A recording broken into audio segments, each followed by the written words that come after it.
to return to clear up some outstanding matters. Tabiso Goba reports. Since Deputy National Police Commissioner Shadrack Sibiya last testified, other several senior police officers have also appeared at the Madlanga Commission and have either implicated or contradicted him. One of those was Organized Crime Officer Sergeant Fani Nkosi, who contradicted Sibiya's testimony about the impalas he received from tender tycoon Vusimuzi Katz Matlala. Sibiya initially told the commission he never wanted the gift from Matlala. However, Sergeant Fani Nkosi, who dealt with the logistics of the animals, told the commission that Sibiya never registered his objection with him. In his testimony before the commission, suspended head of organized crime Richard Shibiri also implicated Sibiya as leading a rebel faction within SAPS. Tabiso Goba, Eyewitness News. People in the Western Cape have been urged to limit their movements because conditions are still dangerous due to severe storms. At least 6 people have died across the province since the conditions started last week. Water and electricity supply has been disrupted, while major transport routes have been cut off. Carlo Peterson has more. Heavy rain and power outages have also disrupted water supply in parts of the Garden Route, including Uniondale, Denver Park and several suburbs in George. In Cape Town, humanitarian relief operations are underway to assist more than 83,000 people after more than 20,000 dwellings were impacted by flooding and storm damage. City Disaster Risk Management Centre spokesperson Charlotte Powell. We ask communities to please pay special attention to vulnerable households in their areas and to render assistance where possible. Western Cape schools are set to reopen today, though some may remain closed due to damage or access challenges. Carlo Peterson, Eyewitness News. And UK Prime Minister Keir Starmer is expected to meet Health Secretary Wes Streeting, one of his potential leadership challengers, this morning, as his government faces an attempt to oust him from the top job. Starmer is fighting to remain in his position as 4 ministers resigned yesterday, while lawmakers call on him to step down in the wake of heavy defeats in recent local and regional elections. The results capped a miserable few months for Starmer, who has been under pressure for failing to drive promised economic growth to help Britons suffering from the cost of living. Criticism of policy U-turns has also been compounded by scandal over his appointment of Peter Mendelsohn, a former friend of U.S. sex offender Jeffrey Epstein, as ambassador to Washington. Political expert Tony Travis says this crisis makes Britain look unstable. Big issue that, as you stand back from all of this, is the fact that Britain begins to look, I'm not saying it is, but begins to look ungovernable. You have this sequence of prime ministers, one after another, several within a tiny space. It begins to look like countries that people in Britain used to make fun of in the past. Gold is trading at $4,689.95 an ounce. The rand is at 16.51 to the dollar, 22.35 to the pound, 19.37 to the euro. Brent crude oil is at $107.08 a barrel. In the traffic, be aware of faulty traffic lights in Lone Hill at Main and Lone Hill, in Woodmead at Woodmead and Woodlands, as well as in Kyalami at the R55 and Kenilworth. And in your sport, Orlando Pirates 1 win away from ending their 14-year title drought after TS Galaxy beat Mamelodi Sundowns 3-2 last night. Southampton beat Middlesbrough to set up a championship playoff final with Hull. And Proteas bowler Shabnim Ismail comes out of retirement for the Women's T20 World Cup. A fine day in store for Gauteng. Johannesburg starting at 6 degrees, peaking at 22. Pretoria 8 and 25. Vereniging 7 and 22 degrees. The top story in EWN this hour. The judiciary's handling of the Phala Phala farm saga has been criticised in Parliament just a day after President Cyril Ramaphosa announced he will be challenging a report that suggests he should face an impeachment inquiry. EWN, in touch, in tune and independent. For the latest, visit ewn.co.za or download the EWN app. Visit primemediaplus.com to enter 702 Josie My Josie Walk the Talk. Hosted by the City of Johannesburg. Walk with the people, for the people, for our Josie. For Joburg, by Joburg, in Joburg. This is Breakfast with Bongani Bingwa on 702. Let's walk the talk.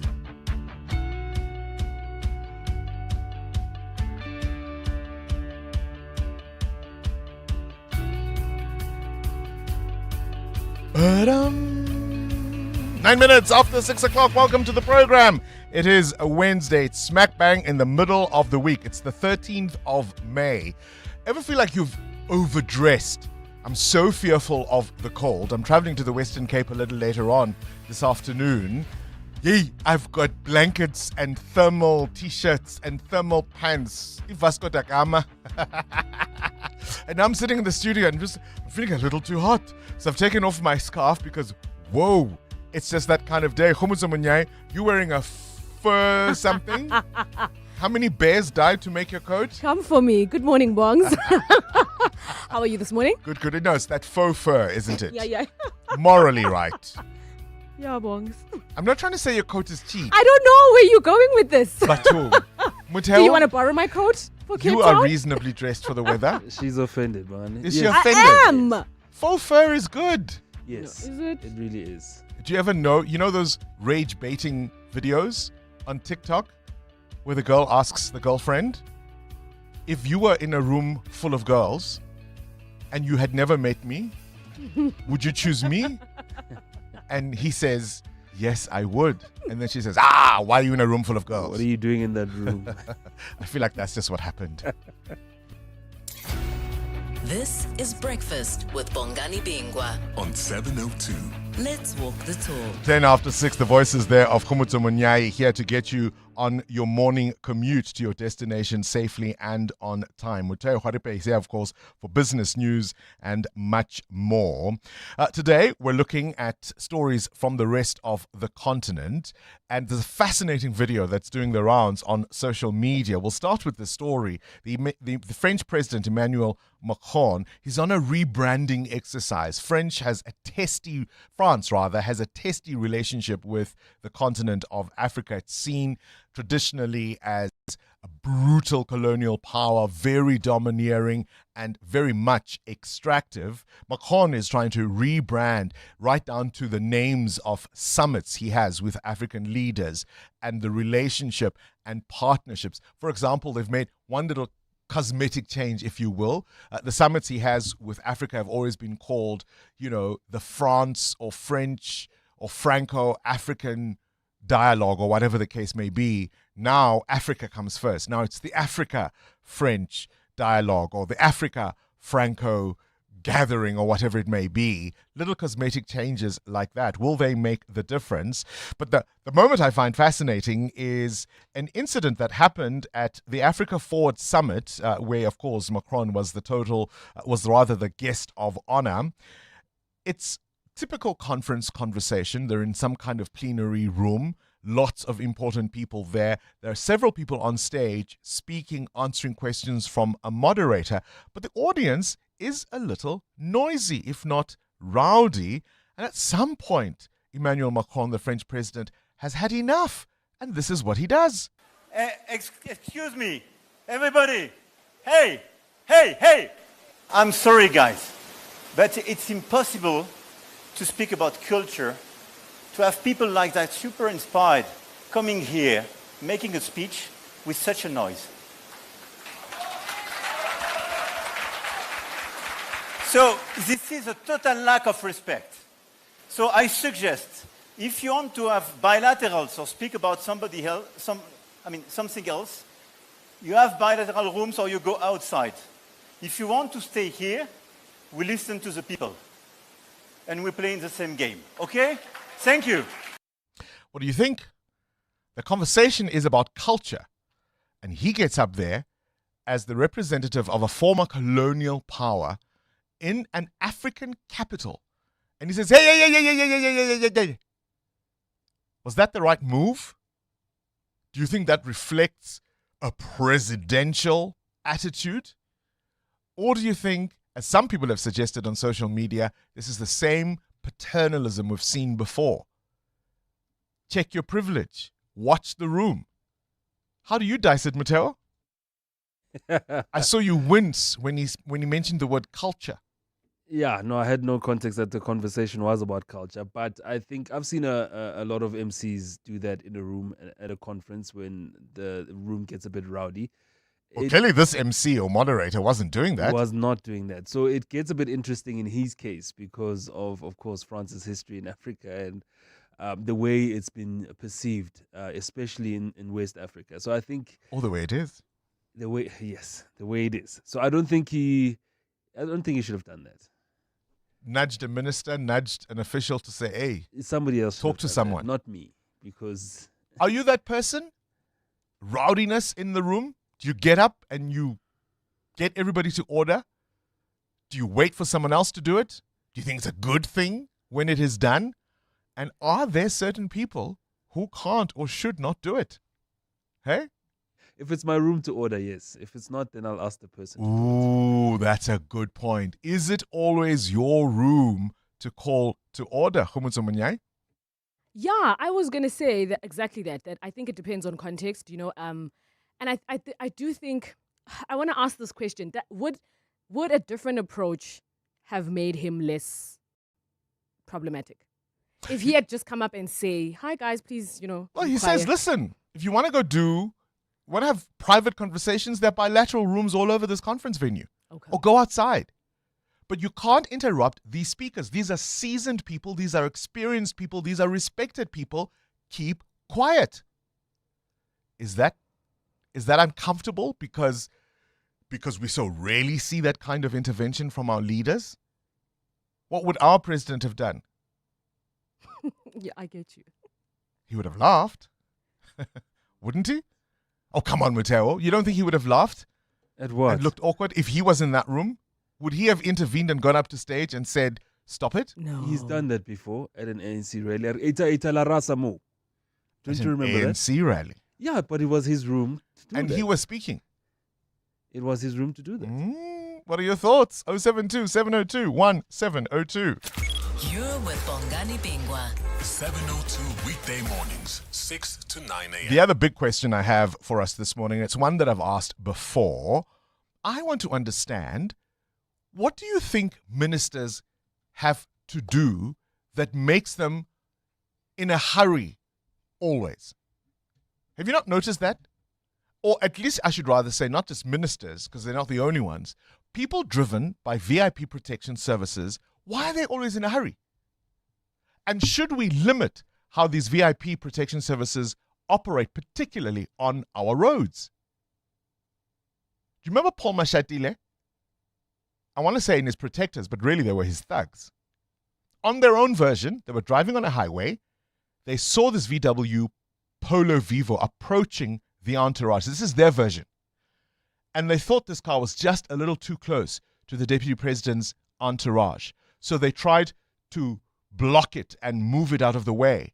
And they say these guys wouldn't comply. So then they had to really do something and stop the vehicle, at which point the deputy president continued with the other vehicles that were part of the escort. And so long after the deputy president was no longer at the scene, they then beat up the occupants of the VW Polo Vivo, because how cheeky were they to come so close to the deputy president's entourage? They stomped on them, they kicked on them. The one guy they beat with the butt of a rifle till he was unconscious. But on their own version, the deputy president was no longer there. So what was the threat? Do you remember Collins Letswalo, former minister who died tragically in a car accident? Again, he wasn't driving.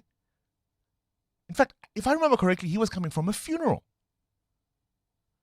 Joburg lost a mayor tragically, again, in a car accident.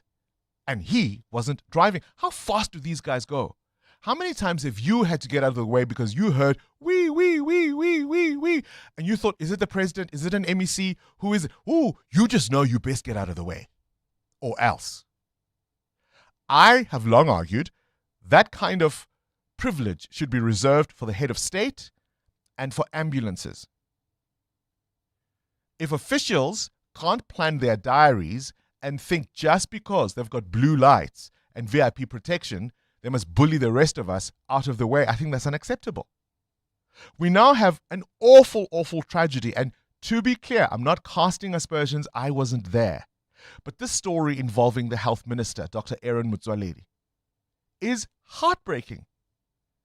He was in a vehicle that knocked over a woman who had 2 children with her, one at her side, the other on her back. On a rural road, as I understand it. So it wasn't a highway. She was trying to cross. Where was she trying to get to?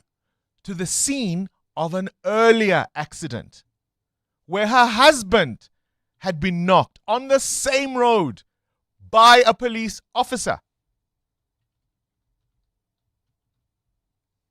Now, I don't know what happened. Of course, the minister wasn't driving himself. But are you going to tell me that that vehicle was moving slowly? Are you going to tell me that vehicle was driving at, I don't know, under 60k an hour? So slow that they still couldn't see the woman trying to cross the road with her baby on her back and her other child in tow? Are you going to tell me that vehicle was going slowly?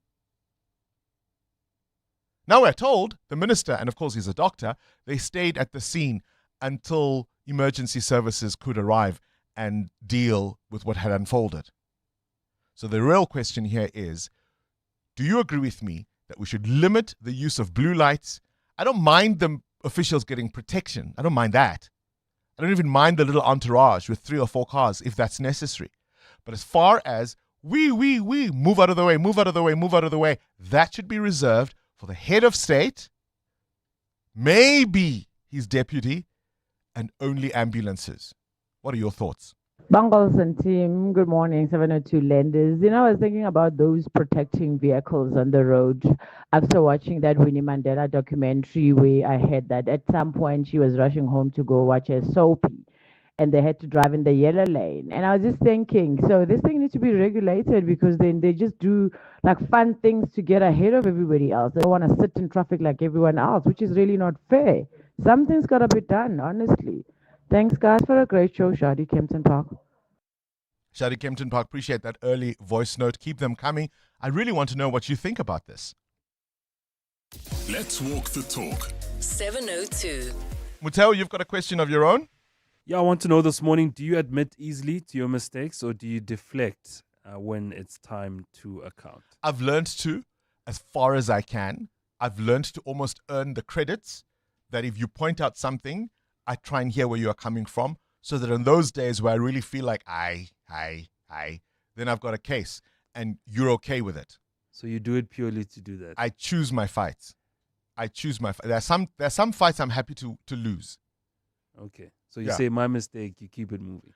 If it's not going to change the price of eggs, sometimes you've just got to go, yeah, okay, that's fine. Hide it. If it does, you deflect. 702. Weather. Was that non-answer a deflection? What's today's weather? A fine day in store for Gauteng. Temperatures peaking at 22 degrees in Johannesburg, 20 for Vereeniging, 25 for the capital. Cape Town, partly cloudy, still some isolated showers, a high of 17 there. Mahikeng peaks at 23, Gqeberha 19, East London 22, Durban 28.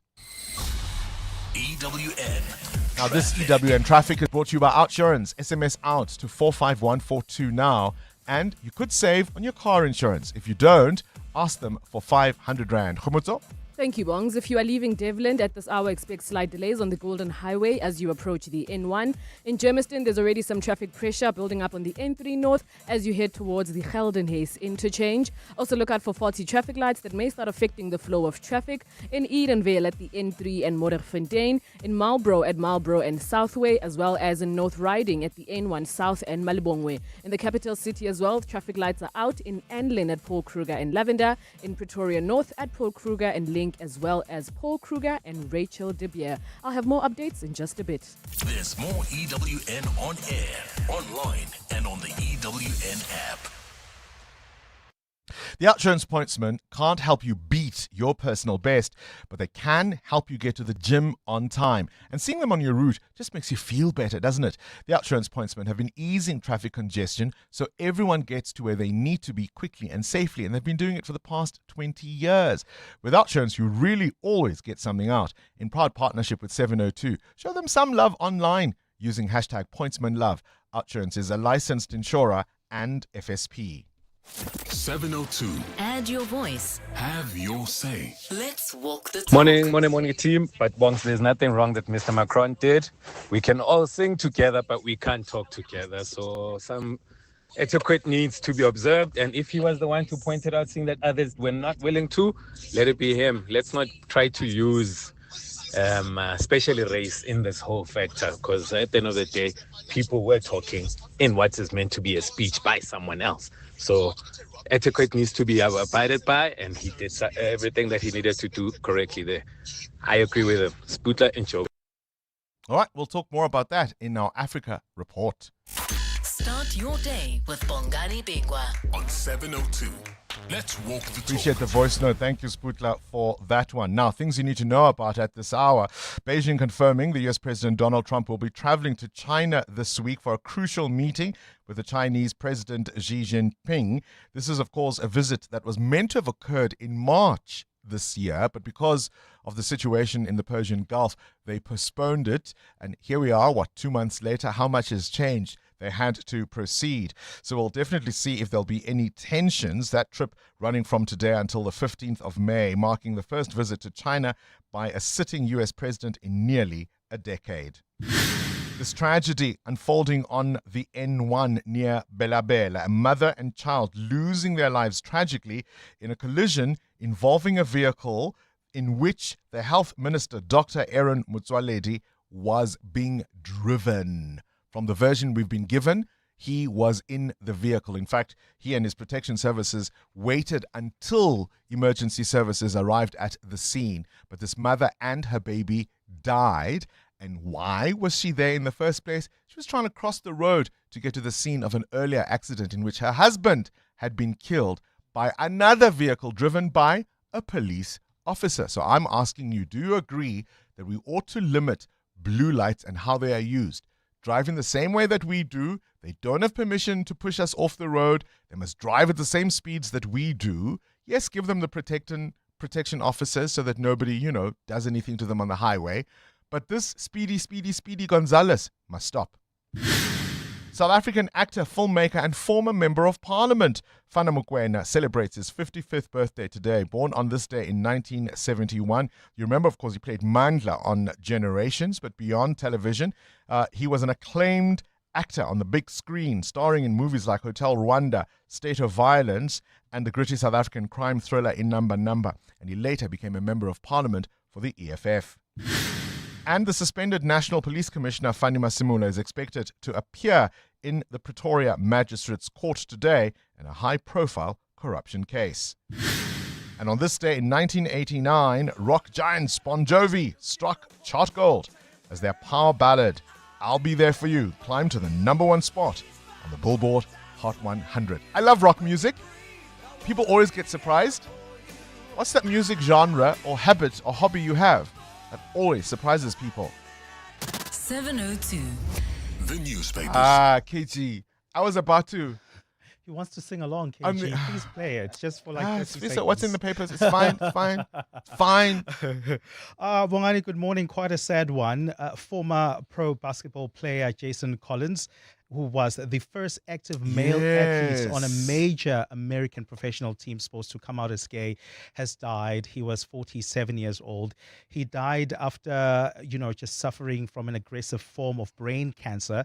And he announced last year that he had been diagnosed with cancer and was undergoing treatment to stop the spread of the inoperable disease. I remember him from a couple of years ago when he had his first interview with Oprah about coming out as a professional athlete and the challenges that he faced at the time. So Shem, is quite sad that he has now passed away. What a hero for the LGBTQI plus community there. Sad news business day. Ports hitting 15-year high as recovery gains traction. The joblessness rate beyond depressing, the front page of the business day. The front page of the Citizen, missing billions leave tots stranded. This is money meant to subsidize toddler education. And the DA ready to risk GNU collapse, says the Sowetan. EWN Business. 28 minutes after 6. Let's catch up with business news now. Muteo wants to know, how easily or readily do we admit to mistakes, or do we find ways to deflect when it is time to account What prompts the question? Bongani, inflation in the world's largest economy, the US, jumped to 3.8% on Monday. The Bureau for Labor Statistics releasing its April Consumer Price Index report, showcasing that inflation is the highest it's been in the past 3 years. Now, the report indicates that Americans' wages are no longer keeping up with the pace of inflation. In other words, the rise in the cost for goods and services has overtaken the 3.6% average wage gain workers were enjoying in the US. Now, multiple factors relating to the Trump administration's policies or consequences from President Donald Trump's actions are playing a role in the higher prices there. The unpredictable adjustment of tariffs last year, as well as Trump's decision to launch a war on Iran, resulted in the closure and the disruption of exports, including oil, through the Strait of Hormuz. Now, products refined from oil, such as petrol and jet fuel, have risen sharply in the US. According to CPI data, gas prices have soared about 50% since the start of the war with Iran in February, and are up 28.4% over the past year. Consumers paid a national average of $4.50 per gallon as of Tuesday. That's around 74 Rand for 3.7 liters, up from $3 a year ago. Now, airline fares have also gone up in the US, up 20% over the past 12 months. So things are getting quite testy for consumers there. Food costs have also increased. Beef prices up 14.8%. Now, hours after the US inflation report was released, President Donald Trump was asked by reporters to what extent the financial situation of Americans motivated him to now make a deal with Iran. He then replied, "Not even a little bit. I don't think about Americans' financial situation." It's an extraordinary thing to say. Where are your indicators? Well, the Rand at 16 Rand 50, holding on to very marginal gains against the US dollar this morning. 19 Rand 36 against the euro, and 22 Rand 32 cents against the British pound. Price of gold at $4,697 an ounce, or platinum is also down more than 1% at $2,122. Brent crude remains elevated at $106 a barrel. More business after 7.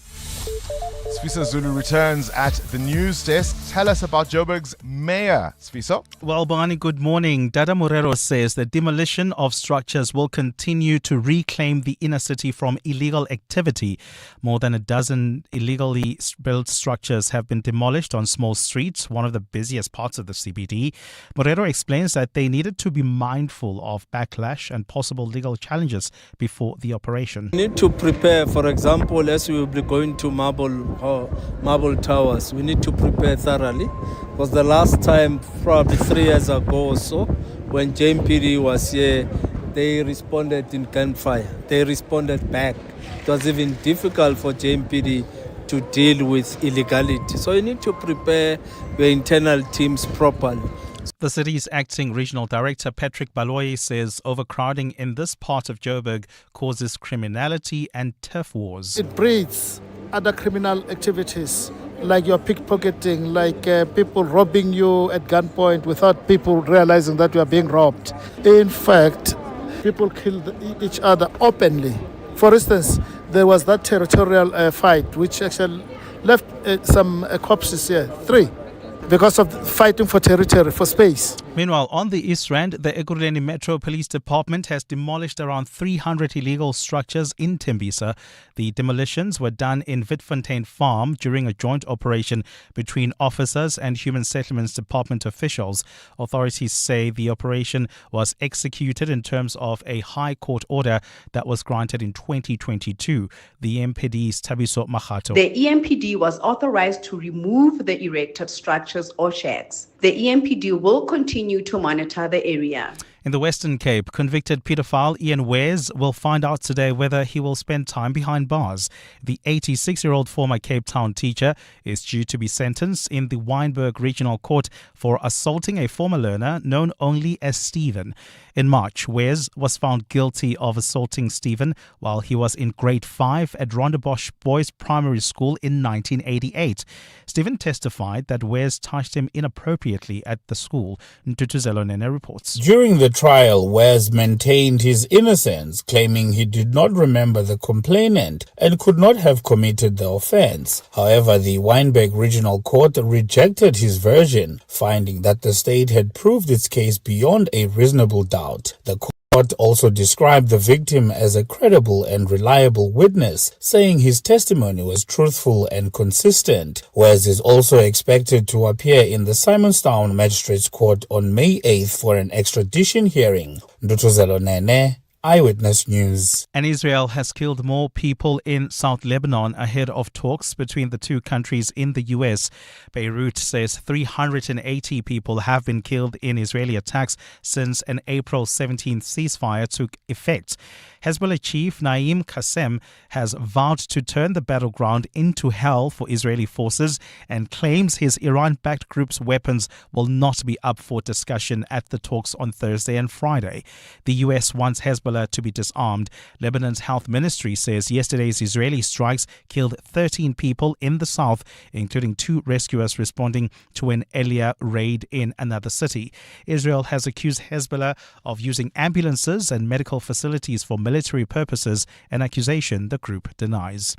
A fine day in store for Gauteng today. The temperatures are at lows of 6 and 7 degrees, peaking at highs between 22 and 25. In the traffic, if you're leaving Centurion, there's already slow-moving traffic on the N1 South as you approach Ellendale Road, and the R80 in Pretoria is also experiencing some delays as you head towards Iskiampahlele Drive. The top story this hour, the Joburg mayor says the demolition of structures will continue so that they can reclaim the inner city from illegal activity. Part of the 702 family. My name is Sidi from Sunnyside, Pretoria. I listen to 702 quite a number of times. It's quite an informative radio station. A lot of expert and expertise in terms of knowledge and information. And if you don't listen to 702, you are lost. Welcome to our 702 family. Let's walk the talk. Time. When you're a kid, it moves slower than a sloth trying to get through airport security. There is just so much of it. Skip forward a few years to your 20s. Time is still your friend. It says have some balance. Go party and have fun. Then your 30s hit. And time suddenly steps on the accelerator like it's trying to catch a traffic light before it goes red. 40s. Now time is moving faster than your 10-year-old on a sugar high. 50. You're desperately trying to save as much as you can, but time is moving so fast. And all you can think is, where did all the time go? That's why after 50 years of investing, we've learned that time is the greatest gift of all. And the good news is, if you invest early, time gives you money. And then money gives you more time for some much-deserved you time. Now, isn't that a compelling enough reason to invest? Ellen Gray, long-term investing. Ellen Gray is an authorized FSP. Hey guys, this is Robert Marawa, HollywoodBet's brand ambassador. Playing responsibly is part of the winning strategy. Make smart choices and continue to score. If you or someone that you know needs help, call the South African Responsible Gambling Toll-Free Counseling Line on 0800 006 008 or WhatsApp help to 076 675 0710. Hollywood Sportsbook is a licensed betting operator. HollywoodBet supports responsible gambling. No persons under the age of 18 years are permitted to gamble. Winners know when to stop. Not every change feels like a choice. Some arrive as disruption. Shift Happens with Richard Sutton is a podcast about those moments where life moves first and you have to catch up. And now you can catch it all. Shift Happens with Richard Sutton. Coming soon on PrimeMediaPlus.com, the Prime Media Plus app, Spotify and Apple Podcasts. Powered by First Light. Therapeutics for the modern mind. Coming up in the next hour, what's the question? And it's brought to you by Outsurance. 3,000 Rand in cash is up for grabs. First, 1,000 Rand for the answer, which you can send us by WhatsApping your name to 072-702-1702. Then later, someone else will ask a question, and they'll win 2,000 Rand. SMS out to 45142 now, and you could save on your car insurance. 702. WhatsApp Bongani on 072 702 1702. In the team, it's Bradley in Runberg. Bongani, yeah, I fully agree with you. I feel like the officers, they're abusing the blue lights, Bongani, and it's very painful to see them, especially when there is a traffic. Maybe the robots are not working. The same people who are supposed to be controlling the traffic, they're using the blue lights to get home faster, quicker. You know, they will just come and do the blue light, and then you have to open the road for them, and then boom, they're gone. Instead of controlling the traffic, no, they don't do that. I feel like it will be better if they don't use those blue lights to overpower us. You know, yes, they must use them as like you're saying, you know, if there's an emergency, but not every time. Morning, Bongani. Great show as always. I think these guys, especially from the AEC, the blue light, they're always in a hurry to steal. They're always looking for something to take, a tender to steal or something. That's why they're always in a hurry. Hi, Bonks and the team. Hope you're well on this beautiful cold morning. I think the only people that should be allowed is the head of state and the ambulance in all circumstances.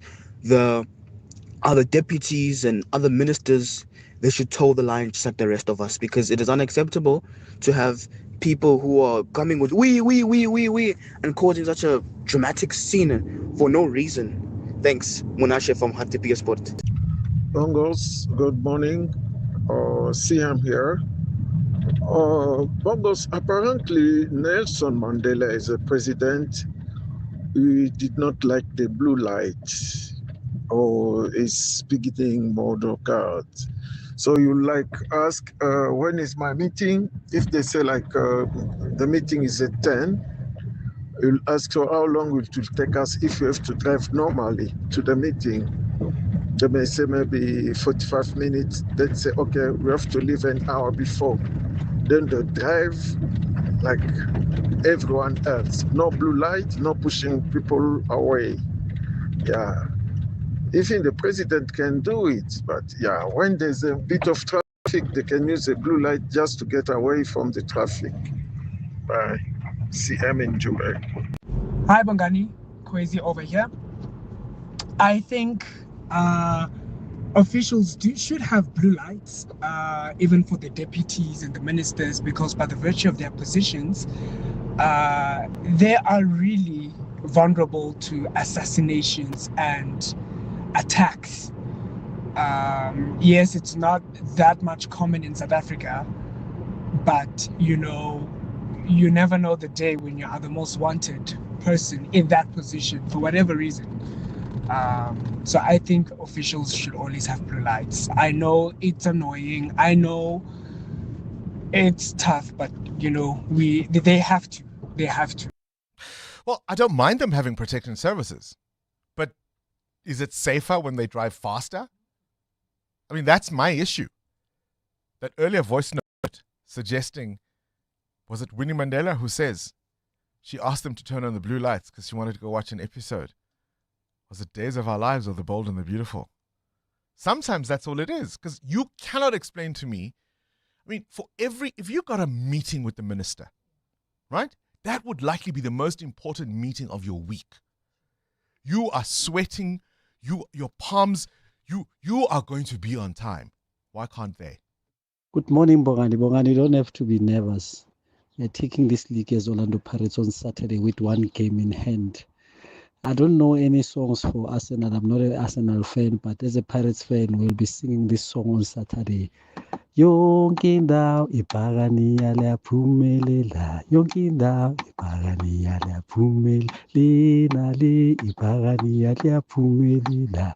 Lina le ibhakaniya. Tata bhakaniya tata. Shapa bhakaniya shapa. Shapa. Oh, I wish I was that confident. Cindy Paluta. I was saying to Africa Milana earlier, Pirates, of course, one more game to win this thing? TS Galaxy did everything I asked of them. Mm-hmm. But my worry is we're playing what you might call relative minnows next. And TS Galaxy haven't won a league game since January. Mm-hmm. And they chose last night to shine against Sundowns. Yes. Do you know what I mean? The teams that you think we should be able to beat, that's the moment they decide to go to actually. Let me show you. So that's exactly it, right? Orlando Pirates 1 win away from ending a 14-year title drought. If you don't win this, I am warning you now, Orlando Pirates. You have been warned because this has been handed to you on a glacial platter. TS Galaxy served it up for you last night. If you do not win this, I promise you now, every sport bulletin from now till the end of the year will refer to it. The massive slip-up of the year. Because there is no way that Orlando Pirates can't win it. So, if we don't win it, therapists, clear your diaries. Oh, sure, and divorce courts. TS Galaxy pulled off a shock 3-2 win over Sundowns last night. Galaxy coach Bernard Parker speaking on SuperSport last night. I'm happy that the squad got the belief back and we got ourselves back. And with the quality that Mamelodi Sundowns possess, wow, they're a great team. They're a fantastic team. I'm just proud of the boys that they managed to put up a big fight against them.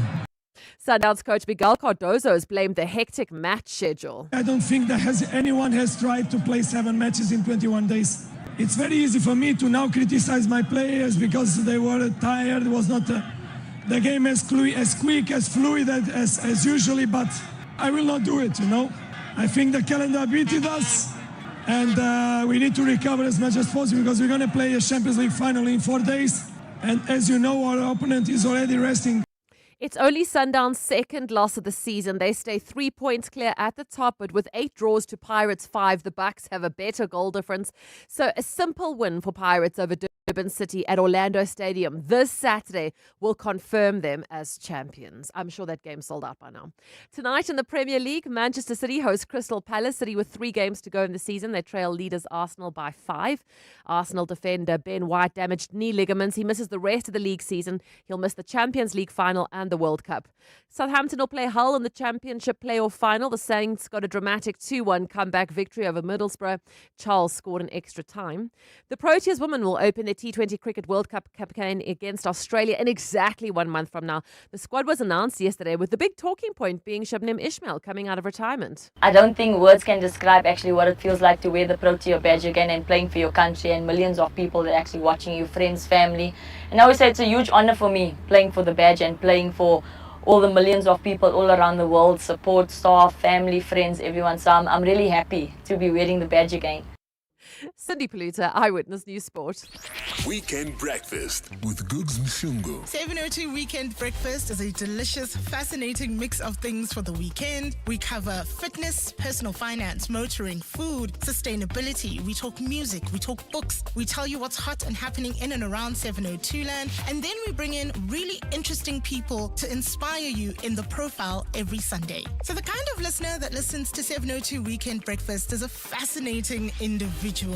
Yes, it's the weekend and they're relaxing and they're looking for interesting things to do, new things to learn. They've got their finger on the pulse on what's hot and happening, but they want to stay informed, so they engage in all of our conversations. They're also a curious listener, so when we tell them to try something out or try something new, they're happy to go and try it because they trust us. 702 Weekend Breakfast with Googs Mshungu from 6 to 10 a.m. Africa's Travel Indaba happening 12 to 14 May at the Durban Exhibition Centre. Look out for the Resurgence Conference Durban activation and learn about the July conference focused on unlocking investment and connecting businesses to opportunities. Visit the stand DEC 1H41. A message brought to you by eThekwini Municipality. Let's hear from Dr. Amand, owner of Monument Dental, why it pays to switch to OUTsurance Business Insurance. It was one call and I was covered immediately. We are very happy with the premium we're paying. I wish I did it sooner. For dentistries, general medical practices and all other businesses, get a quote today and see why it pays to switch to OUTsurance Business Insurance. Visit outsurance.co.za or call 08600 60,000 today. Licensed insurer and FSP. TCs and information online. The Brainy Kids of the Whiz Quiz on 702. Hi, my name is Kentani. And I am 12 years old. I'm from Monument Primary School. And when I grow up, I want to be a lawyer. And I'm happy to play the Whiz Quiz with Bongani. 702. Coming up at 7:15, the big interview. EWN Traffic. This EWN Traffic brought to you by OUTsurance. SMS out to 45142 now. and you could save on your car insurance. If you don't, ask them for 500 Rand. Almost, I'm no longer an uncle, hey? You know, I wonder if I'm any just- of the Wiz I'm just kids Bongani, want apparently. I wonder if any of the Wiz kids want to be a traffic reporter. Have you had one? I don't know. Wow. I'm just no longer an uncle. That's all I know. What's happening on the M1 North? Thank you, Bongs. If you are in Boysons at this hour, the M1 North is starting to experience some of those peak time delays from Gold Reef City. This is also including the N1 North with delays from the 14th Avenue over in Germiston. You can also anticipate some delays on the N3 North as you approach the Geldenhuys interchange. If you are leaving Soweto, there's slow-moving traffic on the N12 East heading towards the Golden Highway. I'll have more updates at the top of the hour. There's more EWN on air, online, and on the EWN app. Things people stress about in traffic. Number 51. Did I use too many emojis in that text? Did I sound too eager? Oh, the mental gymnastics. Well, with the Outsurance Pointsman on your route, at least the traffic is one less thing to stress about. The Outsurance Pointsmen have been easing traffic congestion so we all get to where we need to be quickly and safely for the past 20 years. With Outsurance, you really always get something out. In partnership with 702, Outsurance is a licensed insurer and FSP. Joburg is more than just a city. It's a home for dream creators, operators, change makers. And that's why 702 has partnered with Jozi My Jozi to unite the whole of Joburg in the 702 Jozi My Jozi Walk the Talk. Babize Bonke. The date is Sunday, 26 July, as we walk through the iconic Joburg CBD. Join us. Be a part of something special. Enter the 702 Jozi My Jozi Walk the Talk, hosted by the city of Johannesburg. You can go to primemediaplus.com for more. In unpredictable times, you need a proven approach. Try this. Think of a number between 1 and 10. Add 6. Subtract 3. Now subtract your original number. Got 3? Of course you did, because the method is certain. That's predictability. It's consistent, reassuring. It's our disciplined approach delivering real value for you year after year. That's why PSG is proudly predictable. Visit psg.co.za. Affiliates of PSG Financial Services, a licensed controlling company, are authorized financial services providers. Hi, this is Teko Modise, Hollywood Bet's brand ambassador. Be a winner who knows when it's time for a timeout and play responsibly. If you or someone you know needs help, call the South African Responsible Gambling Toll-Free Counseling Line on 0800 006 008 or WhatsApp help to 076 675 0710.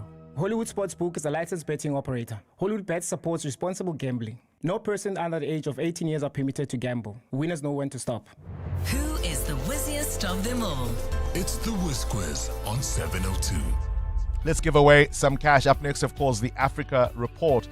Today's contestant wants to be a lawyer. Kensani is 12 years old and got 10 out of 10 in the pre-test round. Are you ready to play, Kensani? Yes, sir. KG, start the clock. Which three-letter word means something is uncooked?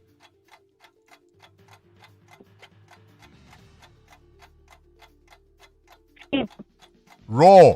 True or false? The Statue of Liberty is in Washington, D.C.? Correct. Which large ocean lies east of Africa, the Pacific or the Indian Ocean? It's the Indian Ocean. Complete the saying, it never what, but it pours. Rains. How many official languages does South Africa have? 11. 12, including sign language, remember. True or false? Queen Elizabeth II of Britain was born 100 years ago. Correct. In SpongeBob SquarePants, what is the name of the restaurant where SpongeBob works? The Krusty Krab. I can't complete the question. A bit of a rough one there for you. True or false, the Statue of Liberty is in Washington. I thought I heard you say false, so we'll give you that one. Rough one, Kensani, but hang in there. You've still got one more year to try again. You walk away with 200 Rand.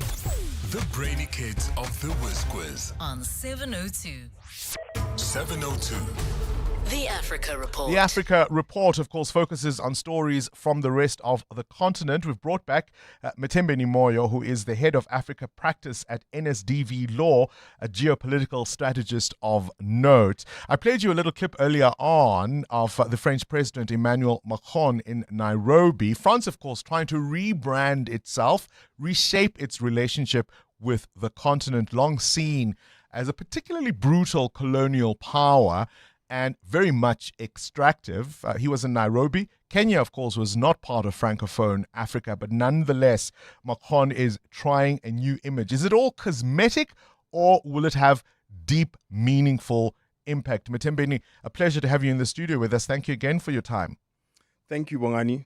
And that's a very good question. Is it cosmetic, or will it have a deep, meaningful impact? Macron has gone at length to say, listen, it's not about French-speaking Africa. It's not about Portuguese-speaking Africa. It's not about English-speaking Africa. It's about Africa. We want to trade with the whole of Africa. They've pledged about 20 billion euros worth of trade between France and Africa. For the first time, such an African-French summit has been hosted in an English-speaking African country, co-hosted with an English-speaking head of state, William Ruto of Kenya. So that has to say something. Why is the EU so interested in Africa? Today, there's the EU-China, US-China summit in Beijing. And guess what's on the agenda? Critical minerals will partly be on the agenda. There you go. Rare earth minerals will be partly on the agenda. AI and computer chips will be partly on the agenda. And we've got all the stuff, right? And we've got lithium, cobalt, copper, all of these things powering electric cars. You talk about AI and, of course, the green economy.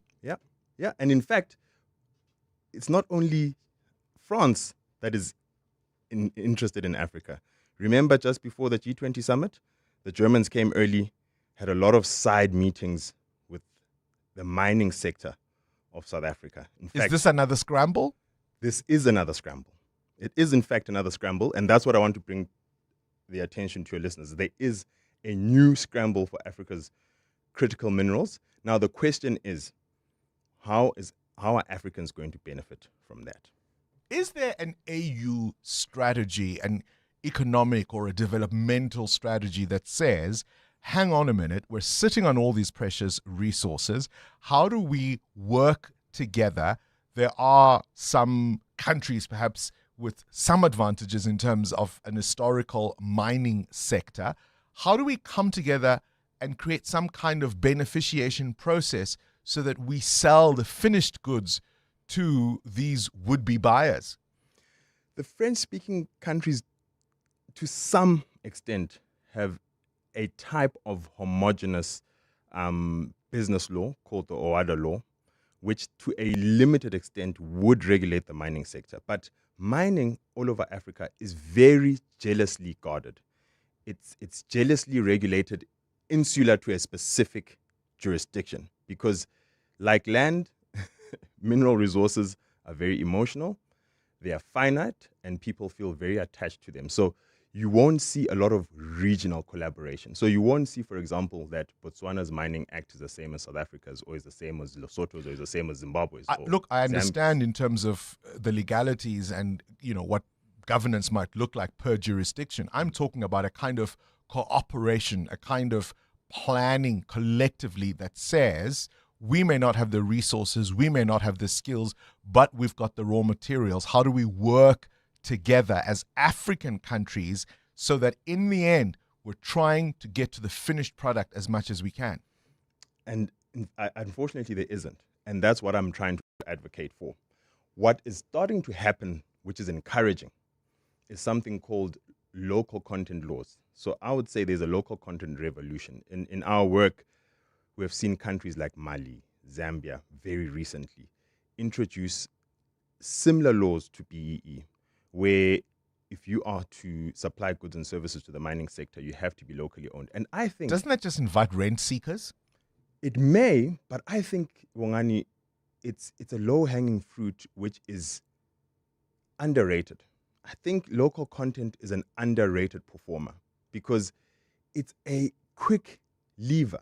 It's a quick fix. And I know quick fixes on shortcuts are typically the wrong cut. But in this case, such commodity cycle booms are not there forever. Now, the B word, beneficiation, has been on mining conferences' agenda since I was a student. And now I'm a senior lawyer, and I don't see the beneficiation happening. And that's because you can't just wish it into existence. There has to be the right government, economic structures. Capital, whether it's foreign direct investment or even local capital, is very shy. Why would someone build a massive smelter if there's no electricity? And so you can wish these things that we'll build our own batteries, we'll build our own cars. But to this day, I think it's South Africa, Ghana, and maybe some North African countries that do have a vehicle manufacturing sector. So is it Africa forward then or Africa backwards? So the intention of the summit is that there's going to be bilateral trade. It will no longer have the colonial style of investments. What I want to encourage African leaders is to pull the levers they have right now, is to make sure that Africans benefit during this commodity super cycle from local content. And I think local content is misunderstood quite a lot. It touches the whole mining value chain. Beneficiation only touches mining processing, but local content touches the whole value chain. It immediately starts generating value because a big mine, for example, like First Quantum Minerals in Zambia, will say that we will not buy goods and services from you unless you have a local presence, you employ a specific amount of locals, So all their suppliers, all their procurement along the entire chain has to have some kind of empowerment factor for the local population. And typically those laws grow. So now the suppliers themselves want to procure from locals. And it's a ripple effect. A quick one. I played that clip. Macron trying to silence a noisy, rowdy crowd at a conference in Nairobi. Was that leadership, or should he have checked who he was and the room? Look, I mean, we're living in a very interesting time of quite eccentric political leaders. The US is a very eccentric political leader. I would say Macron as well is a very eccentric leader, and that's for me. Was it a good moment or not? I would say not a good moment. And from an African perspective, this is what I want to bring to your listeners' attention as a parting shot. We shouldn't be reactionary to what the EU or China or the US does. What is our Africa First policy? What is our Africa First policy on minerals? Why do we have to wait for the summits? Why do we have to wait for the investment? Why do we have to be reactionary? We know that suddenly they need us. What's our plan? What's our plan? And maybe that little incident illustrates that, right? Why did it have to take him to do what everybody could see? Because the room clapped. Yeah. The room clapped at his intervention, but why did everyone have to wait until he did it? Mathembeni Moyo is the head of Africa Practice at NSDV Law, a geopolitical strategist with this morning's Africa Report. 7:02. Coming up, the big interview. Up next, we speak to the Justice Minister, Mccclo Kubai, about her department's budget vote. That's after this Eyewitness News, brought to you by Khaliks. Khaliks, for the businessman who knows what he wants. This is EWN. Ferrari is expected to make his first court appearance today, and Solly Malatsi says he's clamping down on the overuse of AI in his department. Good morning, I'm Sfiso Zulu. Taxi boss Joe Ferrari Sbanyoni is expected to appear in the Kwaggafontein Magistrates Court on extortion charges. Sbanyoni and two other people were arrested yesterday in Mpumalanga and Gauteng. Police say the suspects allegedly extorted money from a businessman over an extended period of time before the matter was reported to police. Sbanyoni has been linked to alleged crime cartel boss Katiso Katie Molefe.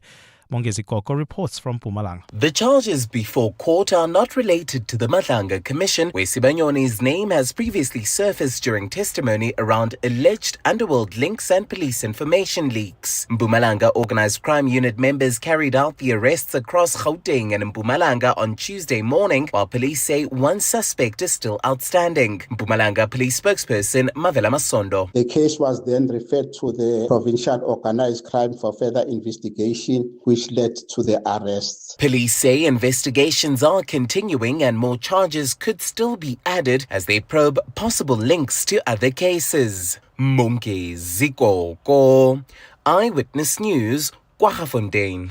Communications Minister Solly Malatsi says he started enforcing changes in his department following an AI blunder. Malatsi made the undertaking yesterday after he came under fire over reports that the draft National Artificial Intelligence policy was riddled with AI-generated content.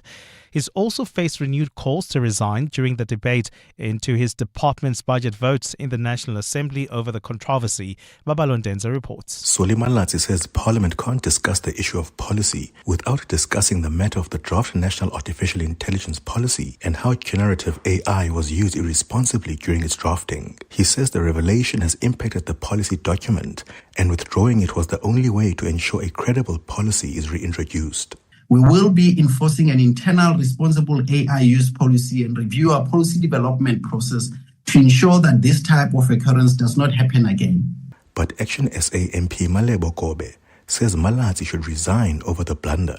Only in South Africa could a minister table a policy filled with fabricated AI-generated references and still keep his job. Malatsi says he's appointing an independent expert review panel to take over the process and assist with reviewing the policy. Babalo Ndenza, Eyewitness News. The judiciary's handling of the Palapala farm saga has been criticised in Parliament just a day after President Cyril Ramaphosa announced he will be challenging a report that suggests he should face an impeachment inquiry. During debates on the budget of the Justice Department yesterday, Action SA's Ethel Trollip lamented the more than 500 days it took the Constitutional Court to deliver a judgment on Parliament's handling on that report. Meanwhile, the MK party's Mzwanele Manyi has questioned the decision of the National Prosecuting Authority not to prosecute anyone except those accused of stealing the president's money from his farm. That decision was still set to be under review when former NPA head Shamila Batoyi left office earlier this year. Lindsay Tentlinka reports. Political parties are keenly waiting on the Speaker to announce whether Parliament will continue with impeachment proceedings pending the President's judicial review of the report that forms the basis for an inquiry. MKP MP Mzwanele Manyi has slammed the NPA in Limpopo's decision not to prosecute the President or the head of his VIP protection unit. That unfortunate decision has only deepened public perceptions that accountability within the justice system becomes far less certain when allegations reach the doorstep of the presidency. While the judiciary is usually loath to interfere in parliamentary processes, EFF MP Matibe Mohlala said it becomes necessary to keep Parliament in check. The lessons of the Palapala judgment is clear. When Parliament fails, the judiciary must step in to protect the Constitution. The ACDP Steve Swartz says Monday's Constitutional Court ruling on the impeachment matter has shown that no one is above the law. Lindsay Dentlinger, Eyewitness News, Parliament. And Iran's chief negotiator says the United States must accept Tehran's latest peace plan or face failure after US President Donald Trump warned the truce in the Middle East war was on the brink of collapse. The war, which erupted more than 2 months ago with US-Israeli strikes on Iran, has spread throughout the Middle East and roiled the global economy despite the ceasefire impacting hundreds of millions worldwide. Both sides have refused to make concessions and repeatedly threatened to resume fighting, but neither appears willing to return to all-out war. Mohammed Baha Khalif says there is no alternative but to accept the rights of Iranian people as laid out in their 14-point proposal, and that any other approach would be completely inconclusive. Trump was asked about the negotiations before boarding a flight to China last night. Yeah, I don't think we need any help with Iran, to be honest with you. They're defeated militarily, and they'll either do the right thing or we'll finish the job. Gold is trading at $4,699.21 an ounce. The rand is at 16.50 to the dollar, 22.32 to the pound, 19.36 to the euro. Brent crude oil is at $106.44 a barrel. In the traffic, look out for faulty traffic lights in Bramley at the M1 North and Collet, in Midrand at Old Pretoria and Olifantsfontein, as well as in Noordwijk at the R55 and Summit. And in your sports, Sundown suffered a shock loss to TS Galaxy to leave Pirates one win away from Premiership glory. Real Madrid finalising the deal to appoint Jose Mourinho as manager again. And Kagiso Rabada took 3 for 28. The Gujarat Titans thrashed Sunrisers Hyderabad to go top of the IPL table. A fine day in store for Gauteng. Johannesburg is at a low of 6 degrees, peaking at 22. Pretoria 8 and 25. Vereniging 7 and 22 degrees. The top story in EWN this hour. Taxi boss Joe Ferrari Sibanyoni is expected to appear in the Kwaggafontein Magistrates Court today on extortion charges. EWN, in touch, in tune, and independent. For the latest, visit ewn.co.za or download the EWN app. It's official, winter is here and those chilly mornings and evenings are back. If your wardrobe isn't ready for the cold, don't despair. Khaliq's new winter collection, from suits, overcoats and jackets to knitwear and pullovers, will keep you warm, comfortable and stylish all season long. Plus, Khaliq's offers exceptional value, quality, style and service that has become legendary. Wrap up in the warm style of Khaliq's winter collection. Khaliq's, for the businessman who knows what he wants. We're calling on Joburg to walk the inner city with us. In 702 Josie My Josie Walk the Talk. Babize bonke. Enter now on primemediaplus.com. This is Breakfast with Bongani Bingwa on 702. Let's walk the talk. 9 minutes after 7 o'clock, we're asking a very simple question this morning. Should we limit what VIP protection services are able to do on our roads on behalf of their principals in terms of, for example, speed? Should they drive at the speed that the rest of us do?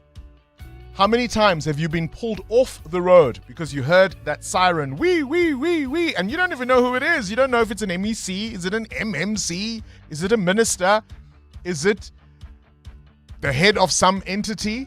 You just know you best get out of the way, because if you don't, you might suffer the fate of the people that were assaulted by the Deputy President's VIP protection services. Remember when they stomped and kicked them? They hit one guy so badly with the butt of a rifle, they beat him unconscious. And the extraordinary thing is on their own version, because their argument was these guys came just a little too close to their entourage. But they say the Deputy President didn't witness this because as they stopped this vehicle, he continued with the rest of the cars that were escorting him. So on their own version, there was no longer any threat to the principal. So why did they beat these guys to a pulp? That case, of course, is still ongoing. And now this latest tragedy with the health minister.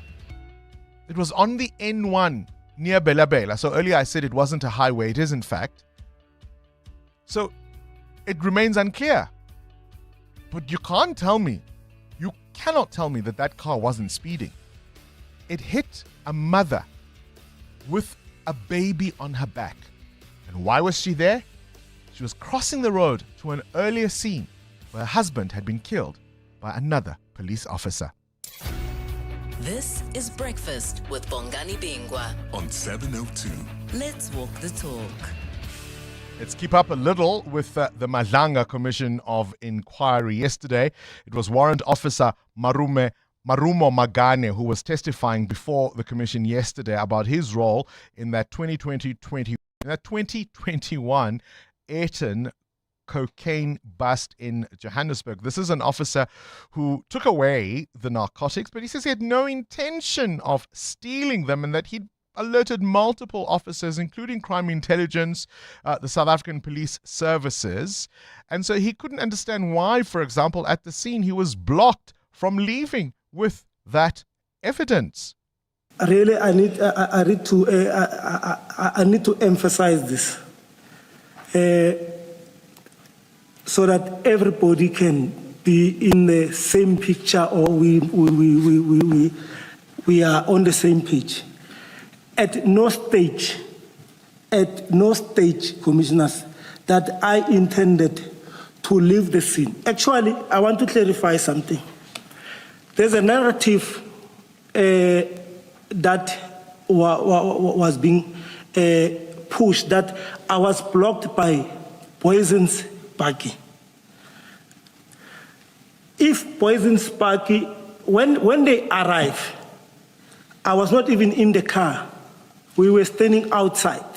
When they come, I'm the one who approached them. Another thing, if Poison's officers were the one who blocked me, I think there was going to be a statement that says we were trying to run away, so they blocked us. None of these people is saying that. Well, of course, the commissioners were having none of it. Listen to Commissioner Sesi Baloyi asking the warrant officer, Maruma Magane, what, or at least what his real intention was. K9 unit, we were waiting for K9. To do what? To come and further confirm, to come and further confirm that this is are real drugs. And they were coming, and they did arrive.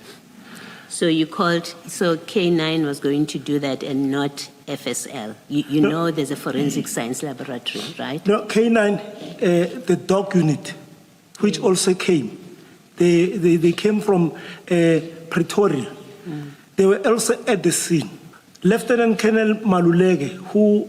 So when they arrived, you would have taken the bags back onto on the ground. What was the like, kind of elaborate thought? Like normally, like how it was supposed to be done before. Because I've earlier on elaborated that the scene, I take a punch that the scene was not properly managed. Yeah, of course, they mishandled the evidence. They took some of the evidence that they were not supposed to. Quite unconvincing yesterday. 702. Up next.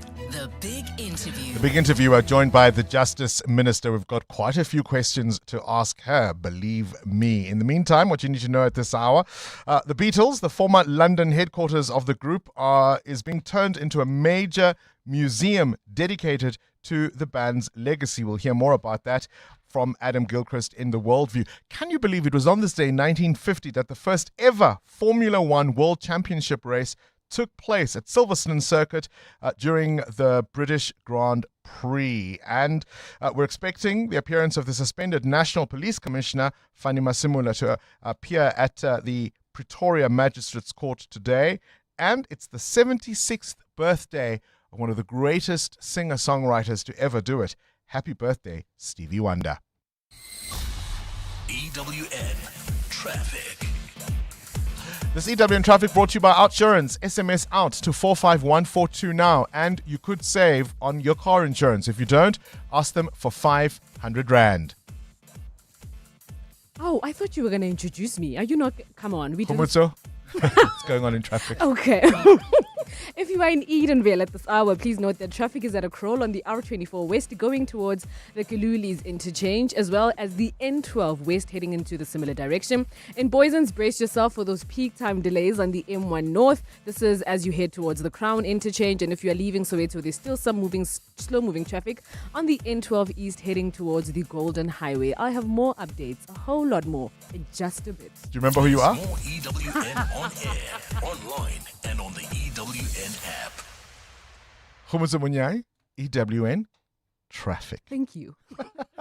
Now, if your network provider has become so expensive you can't afford it, you'd switch, right? So why pay more for car insurance? Switching to Outsurance saved 30-year-old Dineo an unbelievable 1,094 Rand on her 2025 Kia. Get a quote now, and if Outsurance can't save you money, you can ask for 500 Rand.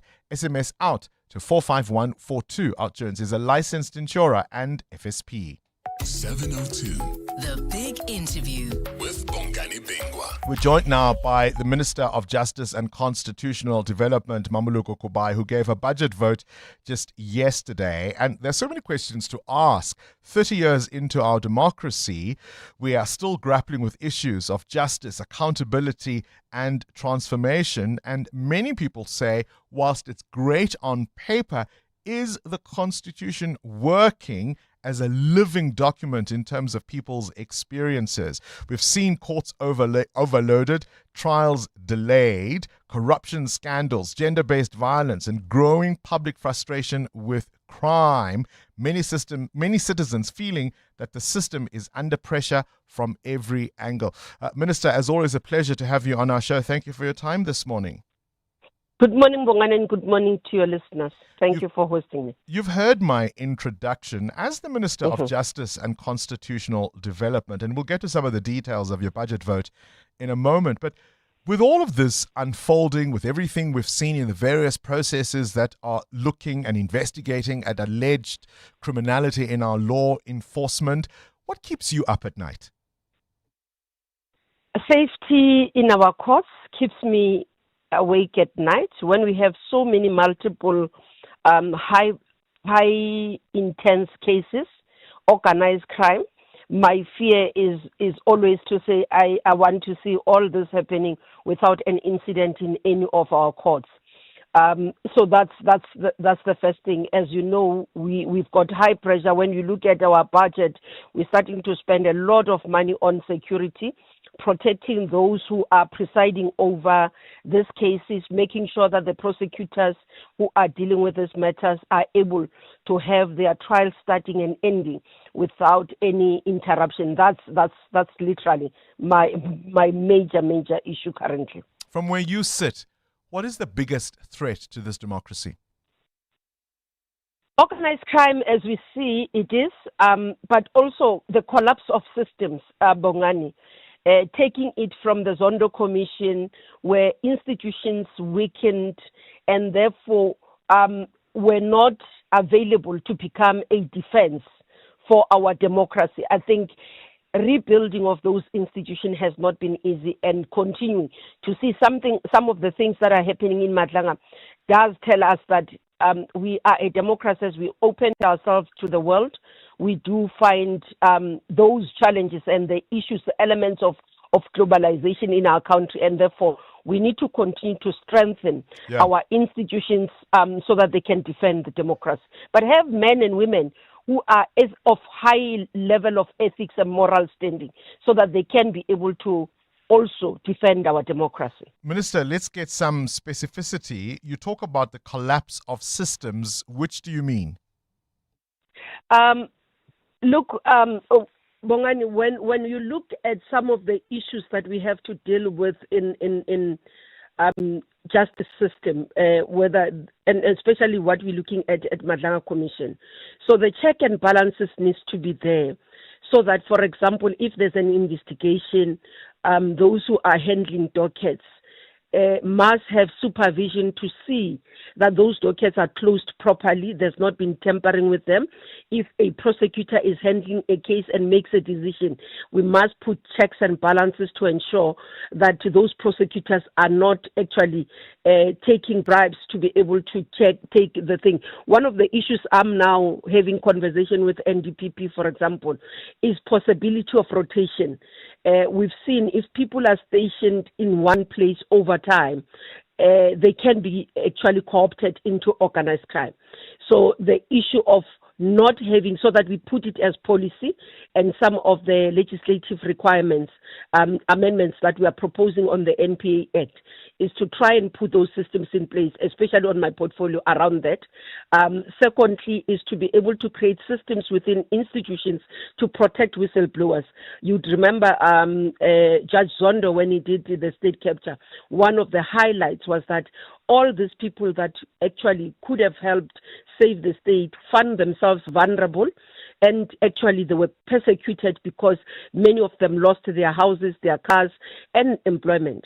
And it's those things. I spoke to one of those victims I would call her victims, because she lost everything. She went back to stay in a back room from being a top executive. And we're trying to see how best we can be able to deal with those.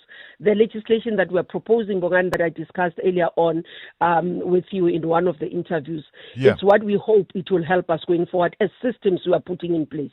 Oh, I'm really keen, and I don't mean to hang on this for too long. I'm just collapse of systems. I think that's such a big admission on your part. Can you give me more details? I think you're speaking a little bit broadly. You've mentioned dockets, you've mentioned the protection of whistleblowers, but in terms of the systems, because of course, as you know, you oversee a number of entities. Which systems do you think are facing collapse? No, the reason I'm saying this, my part of my responsibility, Bongani, is also what we call integrated justice system. So integrated justice system is what you have to put all these things into a digital platform. So police needing all their dockets and their system to be in a digital platform. It starts with the dockets in the police station, and it starts with the perpetrator or a suspect fingerprints being captured in a system, moving from that, going to court in terms of the court being able to process this, prosecutors having access to that online, but also towards correctional services, BMA as well in that system. And because this is one of the issues, and we've taken a decision to escalate. I'm engaging Treasury. This has not been built, Bongani. It's a program that was meant to start in 1996. But you can see, because of the challenges that we had in our country, it was deliberately halted, it was deliberately frustrated, so that it doesn't work. Because once it works, once we are all, because if it's a digital platform, no one can tamper, because everybody would see, and it will have a track that it was Mamuloko who got in and tampered with this document because it's electronically. Or at this point, this one did not make the right decision. So it does assist, though it can be, for example, if you don't have cyber security properly, it can be compromised. But those are the systems that need to be in place to be able to protect the justice system, and are not in place. And that's why I talk about those problems that we have, because deliberately, if they are manual, they are easily collapsed, Bongani. If they are manual, they're easily interfered, and that's why we've got to build those. And that's the responsibility we have as Department of Justice. All right, so we were supposed to have done this, you say, as early as 1996. That was 30 years ago. How soon can you commit that under your watch, we will have a digital system that will capture all dockets, and obviously there'll be restricted access to those, but at least it will be electronic? What we are doing currently, I can only commit once Treasury gives us the resources that we need. We have worked around what we need. We are in engagement. I'm hoping, Bongani, before the end of this year, or by at least when Minister of Finance does MTDPS, at least he addresses this area. So conversation between ourselves and Treasury is at advanced level with technical teams. I have presented this. I'm also going to convene another meeting with ministers, because I do think that it's just not acceptable where we are sitting. Minister, there is a sense from many South Africans who again have been watching all these processes that are unfolding. There's a sense that the criminal organizations are ahead of the justice system. I mean, we all knew we had problems, but the extent of the problems and who's involved has been absolutely shocking to see. What was the aha moment you have had as you've been watching all of this? I think they're not ahead, they are enabled. And one of the things that I've been having conversations with some of the colleagues, we do have, Bongani, to pay attention to issues of compensation of law enforcement agencies. I do believe holistic, we've got to try and find preventative measures rather than reactive. We are happy that the Madlanga Commission is doing the work that is doing, the task team is doing the work that is doing. But in a long-term plan is to say, as I say, from my side in prosecution, I'm looking at already saying how much do we pay who? For example, you find that a magistrate earns less than a prosecutor. You find that a police officer would earn less than an administrator in a department. Those are anomalies that we've got to pay attention to, because they become vulnerable. Minister, with the greatest respect, I mean, I understand those issues are real, so I'm not dismissing them at all.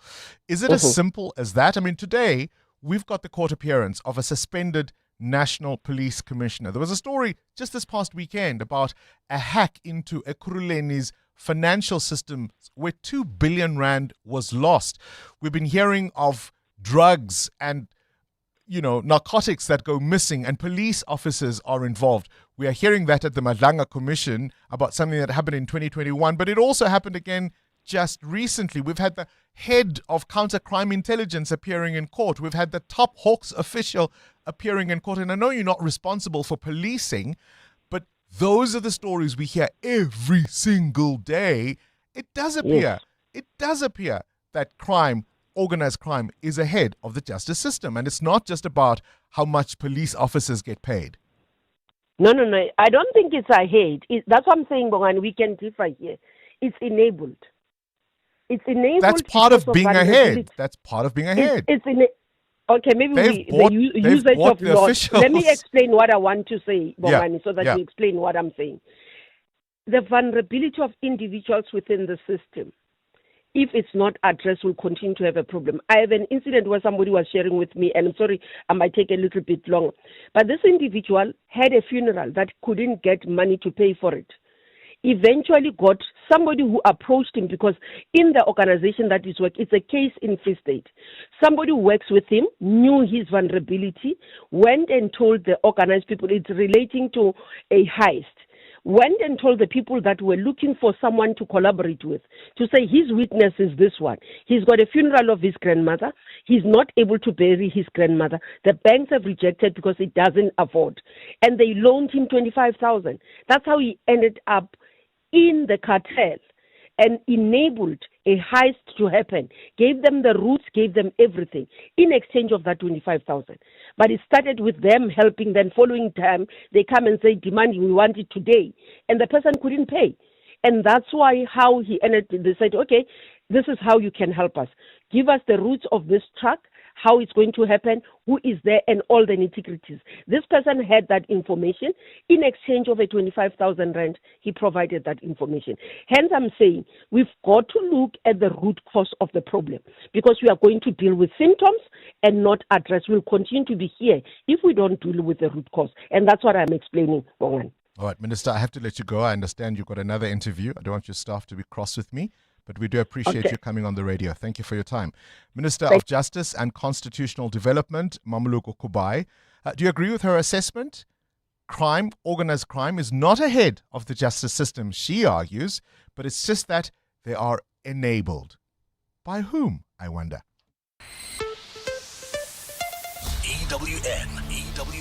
7:30, your time check. Let's go straight into the business news. Jobs. Mutero, we're bleeding. Yeah, the number of unemployed South Africans now stands at 8.1 million. Stats SA reporting a rise in the country's unemployment rate, which now stands at 32.7%. Youth unemployment has also hiked further to 45.8%. Now, the rise in youth unemployment means that 4.7 million young people aged between the 15 and 34 are without work. Construction, transport, as well as community and social services noted as the largest contributing factors there in terms of the job losses. However, manufacturing, mining, agriculture also contributing positively to the jobs gained. Now, this speaks, of course, to South Africa's GDP, which has remained quite low and not really active enough to create more job opportunities. Quick summary of the markets and your indicators. Yeah, Asia-Pacific markets were mixed this morning as investors digest a hotter than expected inflation reading in the US for April amid concerns over the higher oil prices and the ongoing Middle East conflict. South Korea's Kospi reversed losses at the start of the session to gain 1.7%. Japan's Nikkei was also up more than 0.5%, while the Topix rose more than 1%. In Australia, markets slipped by 0.5%, while China's CSI 300 was also flat this morning. Back home, the rand at 16 rand 48 against the US dollar, 19 rand 33 against the euro, 22 rand 31 cents against the British pound. Price of gold at $4,705 an ounce, while platinum is down 1.5% at $2,113. Brent crude at $106 a barrel. More business after 8. Time for the latest eyewitness news. And Sfiso Zulu, you start with this really, really tragic story. That's right, Bongani. Good morning. Health Minister Aaron Motsoaledi is yet to comment on a deadly crash involving his work car in Limpopo. A woman and her child died on the N1 on Saturday when they were hit by the car driven by the Minister's Protection Services driver. Police only confirmed yesterday that Motsoaledi's vehicle was involved and that he was in the vehicle.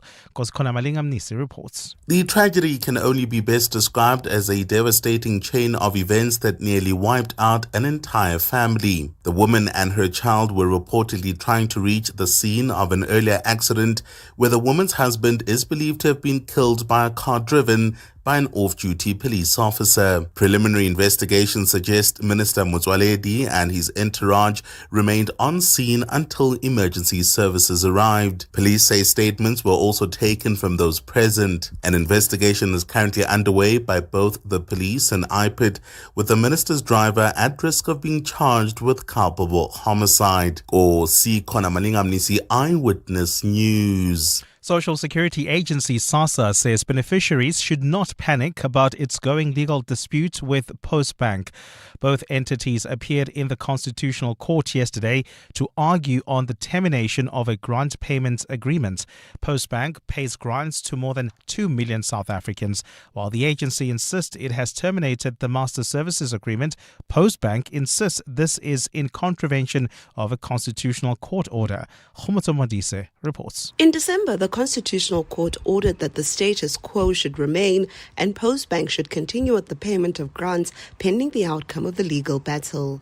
Yesterday, SASSA's lawyers told the court that the agency has not budgeted to pay Postbank as per the Master Services Agreement. But despite this, the court has ordered that Postbank should continue paying grants. SASSA spokesperson Baseka Letsatsi insists all grants will be paid. We don't foresee any hiccup because we can assure you that our system is such that every beneficiary who is on our system will be paid.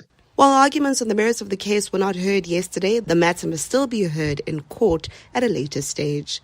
Khomzo Modise, Eyewitness News. And luxury car manufacturer Lexus is recalling a number of its RCF vehicles in South Africa due to concerns linked to a potentially defective fuel pump. 22 vehicles sold between November 2021 and December 2024 will be affected, and according to Lexus, the low-pressure fuel pump could fail when exposed to high fuel temperatures and certain fuel components. Motorists who own affected cars are being urged to visit their nearest Lexus dealership, where the faulty fuel pump will be replaced free of charge.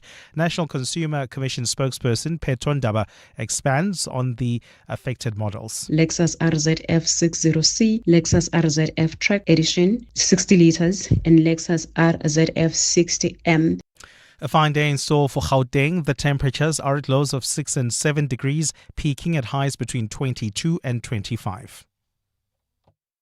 Leaving Centurion, there's slow-moving traffic on the N1 South approaching Ellendale Road. And in Centurion still, traffic is also at a crawl on the N14 East from Voortrekker Road to the Brakfontein interchange. The top story this hour, Health Minister Aaron Motsoaledi is yet to comment on a deadly crash involving his work car in Limpopo.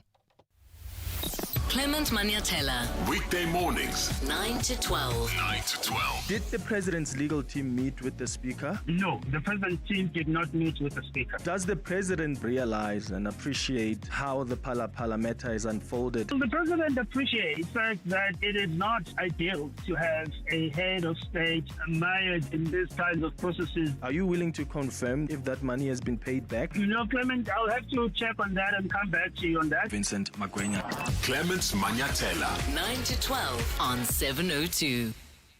New year, new you. Same trusted We Buy Cars since 2001. So whether you're buying or selling, We Buy Cars makes the process simple and seamless. Simply visit webuycars.co.za to complete the Sell My Car form for an offer, or browse through thousands of vehicles of all shapes and sizes. Ready to buy, sell, or trade in? Visit webuycars.co.za or one of their branches nationwide. In life's most challenging moments of loss, compassion can be your greatest comfort. You shouldn't have to face the financial burden of losing a loved one by yourself. Rest assured, Clientele's funeral plans pay out cash within 24 hours. You can cover up to 13 family members on one plan, ensuring all your loved ones are taken care of, and 3 children are covered at no additional cost. With Clientele, you're not just buying a plan, you're also buying peace of mind. When the time comes, you will need to make important calls with your 200 Rand airtime you will receive when you claim. Plans offer double accidental death cover, as well as transport, grocery, and unveiling benefits. Apply today. It's easy. There are no medical examinations and no paperwork. SMS funeral to 31586. That's 31586. Clientele Life is an authorized FSP and licensed life insurer. T's and C's online. Standard rates apply.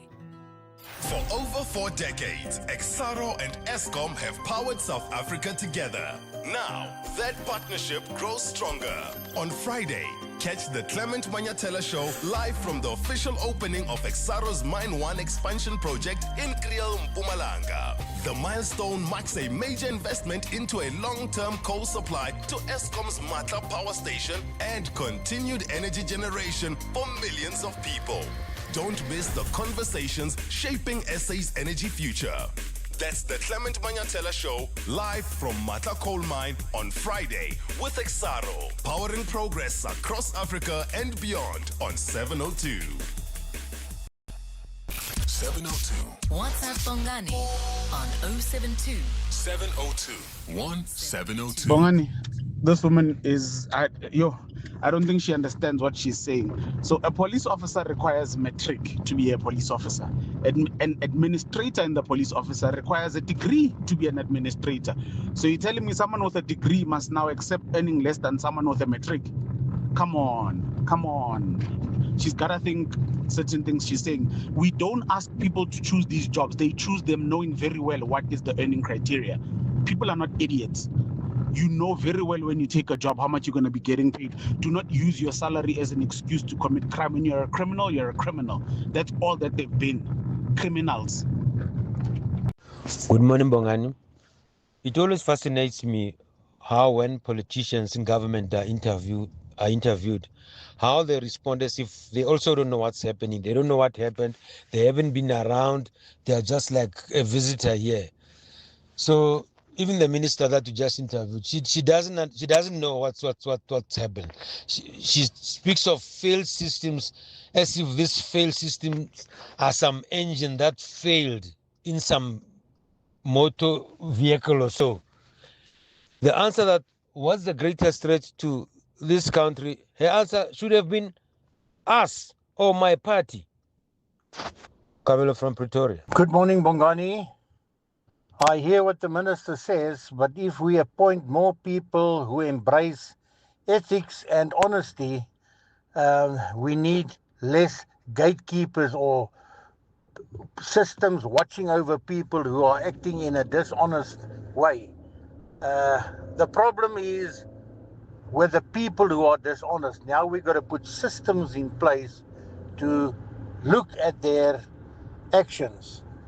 It's a sad, sad day for South Africa because bribery has become our national currency. Theo Pretoria. Theo, I don't know. Maybe I'm misunderstanding you. I think putting systems in place is a good idea. Then that makes them foolproof from those who would fiddle with them.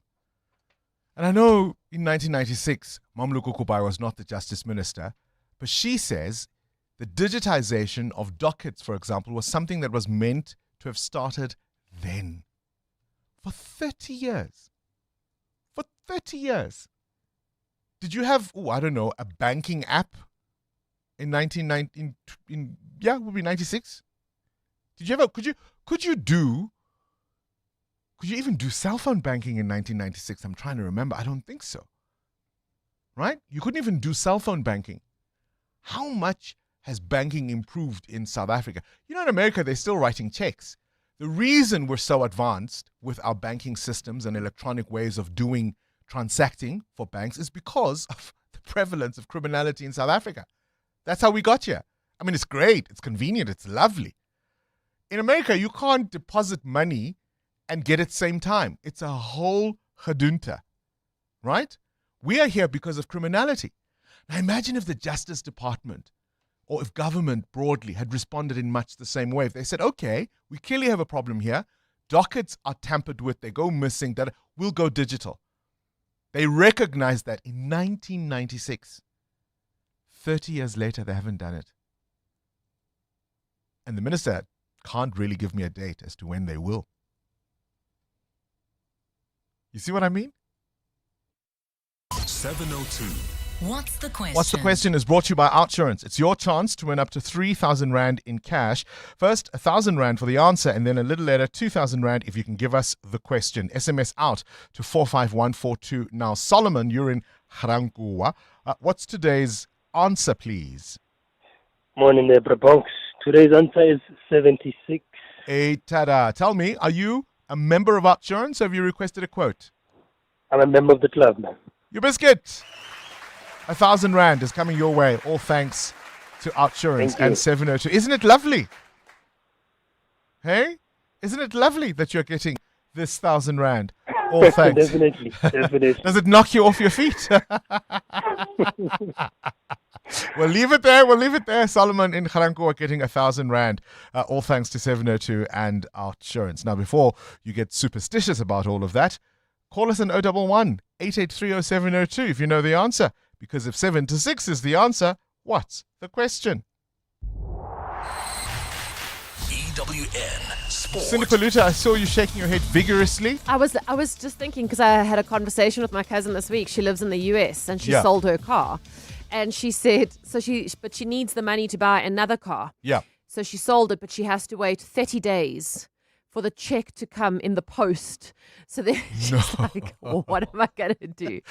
No. Yes, and I've seen plenty TikToks of Americans who say that Apple Pay and banking in South Africa works way better than Apple Pay in America, where it was developed. No. She literally... 30 days. So I said, well, we don't have the postal system, so we wouldn't be able to wait for the there check. is that. But she says, I have to wait 30 days to get the check because she's obviously not trading it in at the same dealership. Hiamo. That is, that's astonishing. So we've made progress, but not everywhere, I guess, right? Yeah. American dockets don't go missing all that much. Or often, do they? Right. Bongani? Let's talk football. Right. I wish these two games could just, go missing. No, Mamelodi Sundowns suffer only a second loss this season. They lost 3-2 to TS Galaxy last night, but it's a huge title decider. Coach Miguel Cardozo speaking on SuperSport, has blamed the hectic schedule. I don't think anyone has tried to play 7 matches in 21 days. It's very easy for me to now criticize my players because they were tired. It was not the game as quick, as fluid as usually, but I will not do it, I think the calendar beat us, and we need to recover as much as possible because we're going to play a Champions League final in 4 days. And as you know, our opponent is already resting. Orlando Pirates, the better goal difference, are 1 win away from ending a 14-year title drought. They host Durban City on Saturday. Arsenal defender Ben White is out for the rest of the season and the World Cup due to a knee injury. Tonight in Manchester, City hosts Palace. City with 3 games to play trail leaders Arsenal by 5. Boss Pep Guardiola. It's always had been a tough games since Patrick Vieira or Roy Hodgson especially, and now Oliver. They have a final, European final, so maybe struggle a little bit in the Premier League with a lot of changes. Manager is leaving, announced for a long time ago, and maybe they were not consistent, but the quality is there, the pattern is there. Southampton will play hell for a place in the Premier League. The Saints got a 2-1 comeback victory over Middlesbrough in extra time last night. Real Madrid are in final negotiations with Jose Mourinho to take over as head coach 13 years after his last spell there. The Proteas women open their T20 Cricket World Cup campaign against Australia in exactly 1 month from now. Shabnim Ismail has come out of retirement for the tournament.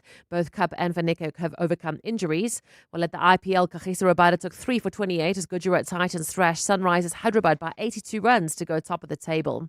In Italian Open tennis, Coco Gauff coming from a set down to beat Andreeva 4-6, 6-2 and 6-4. She's through to the semi-finals where she plays Kirstia. The shock was the men's second seed Zverev losing in the last 16. And in rugby, former Georgia captain Merab Sherekadze is banned for 11 years for helping national players cheat anti-doping tests by providing clean urine to teammates. Cindy Polita, Eyewitness News Sport. EWN Traffic. This EWN Traffic brought to you by the House of Citroen. The all-new Citroen Basalt is here. Book a test drive at citroen.co.za. Cindy Polita just dropped mic and she left. And walked out. I'm still trying to figure out, how did they know it wasn't, anyway, who's sitting in traffic?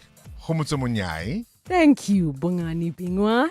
Definitely. Almost crashing their car because, what did Cindy just say? If you are in Germiston, there's still some traffic pressure on the N3 North as you approach the Geldenhuys interchange. And when you get there has been an accident just after the interchange, which might add to those peak time delays. So be aware of that. If you are heading towards the Crown interchange, give yourself some extra time for those peak time delays as well on the M2 West as you come from Heidelberg Road. And in Edenvale, traffic remains at a crawl on the R24 West heading towards the Kalulis interchange. In Edenvale, look out for those faulty traffic lights at the N3 and Modderfontein. In Marlborough at Marlborough and Southway, and in the capital city, look out for faulty traffic lights in Centurion at Old Johannesburg in Brakfontein. If you come across any other traffic, please do send us a WhatsApp voice note on 072-702-1702. There's more EWN on air, online, and on the EWN app. The all-new Citroen Basalt is here with keyless entry, wireless Apple and Android CarPlay. It's made to look good and make life easy. And that 470-litre boot, it's ready for every outfit change and then some. The all-new Citroen Basalt Coupe SUV from 354,000 Rand. Register now for the limited launch deal assist of up to 40,000 Rand. Book a test drive today at citroen.co.za. T's and C's apply. 702. What's the question? For 2,000 Rand in cash, all thanks to Outsurance. Please tell me what's the question. If the answer is 76. Let's go to Mervyn in Roodepoort. Mervyn, what's the question? Morning, Bongani. The question is, which singer-songwriter is turning 76 today? His name is Stevie Wonder. Ah, man. And Mervyn, do you have yourself a quote from Outsurance? Yes, sir. I'm a account holder or policy holder for 3 years now. Oh, your biscuit. Thank you. 2,000 Rand in cash coming your way. All thanks to Outsurance and 702. The great Stevie Wonder turning all of 76 today. And guess what? He says he is never going to retire. And why should he? He's one of the best singer-songwriters, one of the best to ever do it. How do you feel about the word retirement? Dun, dun, dun. How do you feel about it? Not good. I feel quite negatively about it. Why do you feel? Because it feels like an ending. For as long as you breathe, for as long as your heart beats, there's more for you to do. Right. So, as far as retiring, I love playing music. Right. That's like my mantra. Uh-huh. So as long as you can imagine is as long as you are going to be creative and as long as you let your mind work, you don't have to retire. Breaking many hearts. Stop it, please, before it's gone too far.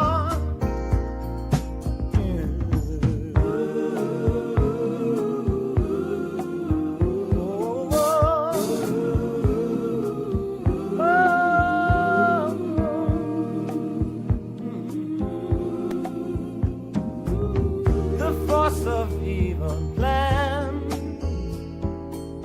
to make you its possession, and it will if we let it destroy everybody. We all must take precautionary measures. If love and peace you treasure, then you'll hear me when I say, oh, that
parallel parking skills.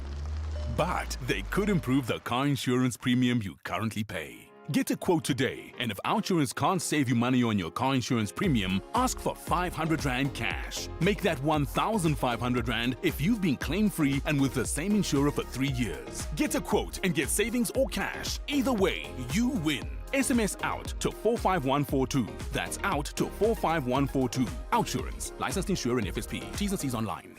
Weekend Breakfast with Googs Mshungu. 702 Weekend Breakfast is about switching gears after what's usually a very busy week. We keep you informed, we keep you on trend, what's happening, what's new, what's delicious, what's fascinating, and keep you company as you rest at the end of the week. What I love most about the 702 family and 702 land is we're this interesting motley crew of people, this diverse group of people from all over the country, all over the world, and we all come together and it makes for this interesting, fascinating family. And I don't think you can find a more diverse, interested, or more engaged listenership than people who are part of the 702 family and 702 land. And so they listen to us to be their guide to the weekend because they trust Weekend Breakfast. 702 Weekend Breakfast with Googs Mshungu from 6 to 10 a.m. Evolution doesn't wait. Introducing the Changan Uni S. Unexpected, unmistakable, uncompromising. Engineered to a higher standard, unlike anything in its class. Unsurprising really from China's oldest automaker. Trusted by 30 million drivers worldwide. Visit changanmotors.co.za for more. The Changan Uni S. Changan. Driven to evolve. Ah, Shane, do you have a sore throat? The Andalex range of lozenges offers two options. At the first signs of an irritated, scratchy throat, use Andalex lozenges for dual action, soothing relief. But for a painful, inflamed throat, use Andalex C lozenges for triple action, pain relief. Andalex, SA's #1 choice for a sore mouth and throat. Andalex lozenges are available at all leading pharmacies and supermarkets. Just Andalex it. The pain of losing a loved one is never easy. It will leave you feeling overwhelmed. At Clientele, we understand that burying loved ones with dignity truly matters. Our funeral plans pay out cash within just 24 hours, and you receive 200 Rand airtime when you claim to make those important calls. Plus, we cover up to 13 people on one plan. SMS funeral to 31586. That's 31586. Clientele Life is an authorized FSP and licensed life insurer. T's and C's online. Standard rates apply. 702. 702. What's gone viral? With Kabazela. Time now for the world of viral content. Kabazela. Good morning to you, Belle. Now, we know about diabetes, but tell us about liabetes.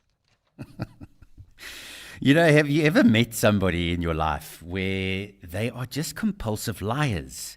And they're not lying to be malicious, but they just lie. And sometimes they forget the lies that they've told, and they'll tell you that lie again. And you pick it up and you know straight away, this guy's lying, or this woman's lying, or it's exaggerating, or whatever it may be. And what's even funnier is sometimes that the lie will just go on and go on and go on. And then eventually it gets to a point where they realize, oops, okay, now I'm too deep into the lie and have to come clean with what they've said. So the reason we're talking about this is there's this video on TikTok, and the guy basically put up a graphic with this phrase. It says, have you ever met someone who lies for absolutely no reason, just out there walking with stage 4 liabetes, no cure, no treatment, just straight up fiction? And I mean, the comments here, there's over 4,000 comments on this video of people who have admitted that they lie, but they can't figure out why they lie. They just kind of lie, and then they realize afterwards, I don't know why I'm doing it. So let's talk about that. Maybe you are that person. I mean, I know one or two people in my life who lie, and I've never confronted them about it because the lies are not malicious. It's just like, okay, exaggeration, whatever it may be. So who are those people, and what are one of the most memorable lies that they've told that you were listening and you were like, okay, here we go again? I mean, people with liabetes will often lie to you about yourself. where they did something for you and you scratch your head and you're trying to remember. Yeah. And the thing about them is that once it kind of becomes clear to those around them, we all nudge, nudge, wink, wink, here we go, here's another one coming. Do you know people or a person with liabetes in your life? How do you date somebody with liabetes? How do you stay married to them? They'll be in the middle of a hectic confession, weeping, and you just say, pass the salt, please. 702 Feedback with Siamtanda Matiso. Liabetes? Good morning. I'm horrible so when many. it comes to lies. I forget my lies. Like, I'm horrible, Khumuto. You would catch me out very quickly. Just ask me about that same topic in a week. I will tell you. I know so different many story. people with liabetes Yeah. who will lie with a straight face, who will not deny. And do you tell them that the story of yours, No, doesn't sometimes make you sense? ask and you say, hang on, these 2 or 3 things couldn't possibly be all true at And the they same add time. to the lie. And you just watch them and you just shake your head. And sometimes you just go, oh, okay. Can't I just wait had to put it out hear there. Those stories from the listeners. Oh, wow, Madanga. Okay. Listen, Bongs, you've angered many listeners this morning through the story by the accident that involved the health minister. It's Blue Why are Light they angry with me? Brigade. Well, they're not angry at you. They're angry at the situation, Bongs. Yeah. They're saying, listen, actually, ambulance and the president are the only people who are supposed to have the VIP protection. The rest should follow the rules of the road. Seems like they're not handling situations well. They record the situation with the vice president, deputy president, Paul Mashatile, just recently, who they got involved with beating citizens. So they're saying, listen, take it away, follow the rules. If you're late, then leave on time for those briefings. I just don't understand. Why are you rushing? Yeah, I don't understand what they're rushing to. Exactly, Wongs. Do you know what I mean? Maybe to brief you about the hantavirus. No, come Listen, on. also many reacting to Emmanuel Macron, the French minister. Yeah. President, sorry. Yeah. He was scolding at delegates, telling them to keep quiet. Others are actually blaming the host of the event. They're saying they should have controlled the audience. They failed in their part, but they're on the side of the president of France. They're saying, listen, he did a great thing. Those people who are making noise were the ones who were disrespectful. And yet, of course, another conference where African leaders are coming together and there's big discussions.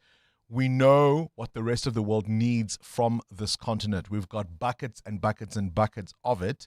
Why are we not coming together and having a common strategy about how we are going to sell as much as we can of a finished product? And I get the point about ownership and value chains. We can do both things. We can walk and chew at the same time. They need our minerals. Why are we giving them raw? Why don't you answer that question, please, after this Eyewitness News brought to you by Momentum, financial advisors helping you have a better shot at generational wealth. Speak to a Momentum accredited financial advisor. Momentum is part of the Momentum Group Limited, an authorized FSP and registered credit provider. This is EWN. Will the Phala Phala ruling be on the ANC's agenda meeting today? And 2 senior Ekurhuleni officials are back in court. Good morning, I'm Sfiso Zulu. An urgent ANC National Executive Committee meeting is expected to take place today, where the Constitutional Court ruling on Phala Phala is expected to be top of the agenda. The meeting couldn't happen as planned yesterday in Cape Town due to severe weather. Last week's Constitutional Court ordered Parliament to establish an impeachment committee to look into a report which found President Cyril Ramaphosa may have violated his oath of office. Meanwhile, the MK party wants Public Protector Koleka Gcaleka to face an impeachment inquiry over her handling of the Phala Phala saga. The party has approached the National Assembly Speaker Thoko Didiza to investigate its concerns. Former President Jacob Zuma's political party says Gcaleka failed to properly investigate the controversy, and the Public Protector's Office previously cleared Ramaphosa of wrongdoing. The Constitutional Court last Friday ruled that Ramaphosa can be scrutinized by the impeachment committee over the matter.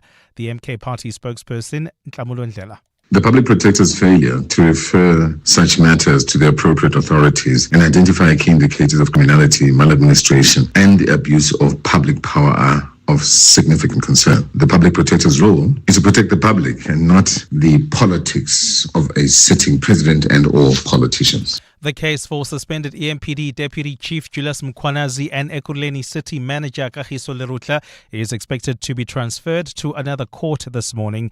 They were released on 30,000 rand bail each under strict conditions last month after being charged with fraud, corruption and defeating the ends of justice.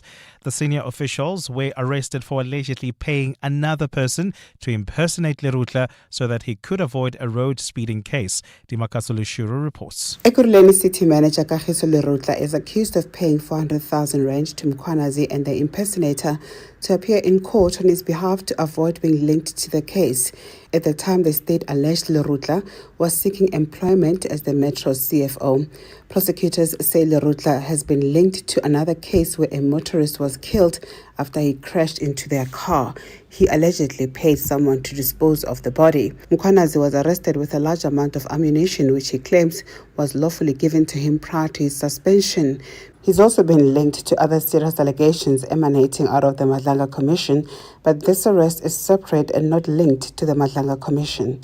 Mccclo, Eyewitness News. And UK Prime Minister Keir Starmer is expected to meet Health Secretary Wes Streeting on one of his potential leadership challenges this morning as his government faces an attempt to oust him from the top job.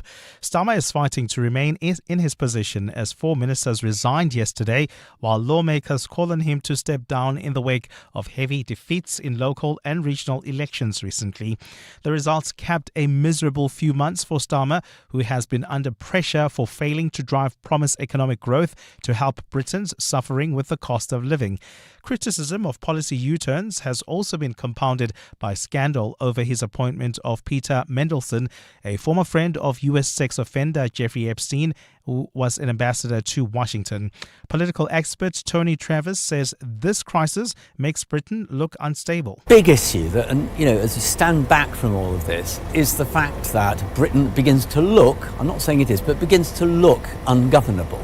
You have this sequence of prime ministers, one after another, several within a tiny space. It begins to look like countries that people in Britain used to make fun of in the past. Gold is trading at $4,699.29 an ounce. The rand is at 16.50 to the dollar, 22.32 to the pound, 19.36 to the euro. Brent crude oil is at $106.44 a barrel. In the traffic, look out for faulty traffic lights in Lone Hill at Main and Lone Hill, in Woodmead at Woodmead and Woodlands, as well as in Four Ways at Cedar and Four Ways Boulevard. And in your sports, Sundown suffered a shock loss to TS Galaxy to leave Pirates 1 win away from Premiership glory. Real Madrid finalising the deal to appoint Jose Mourinho as manager again.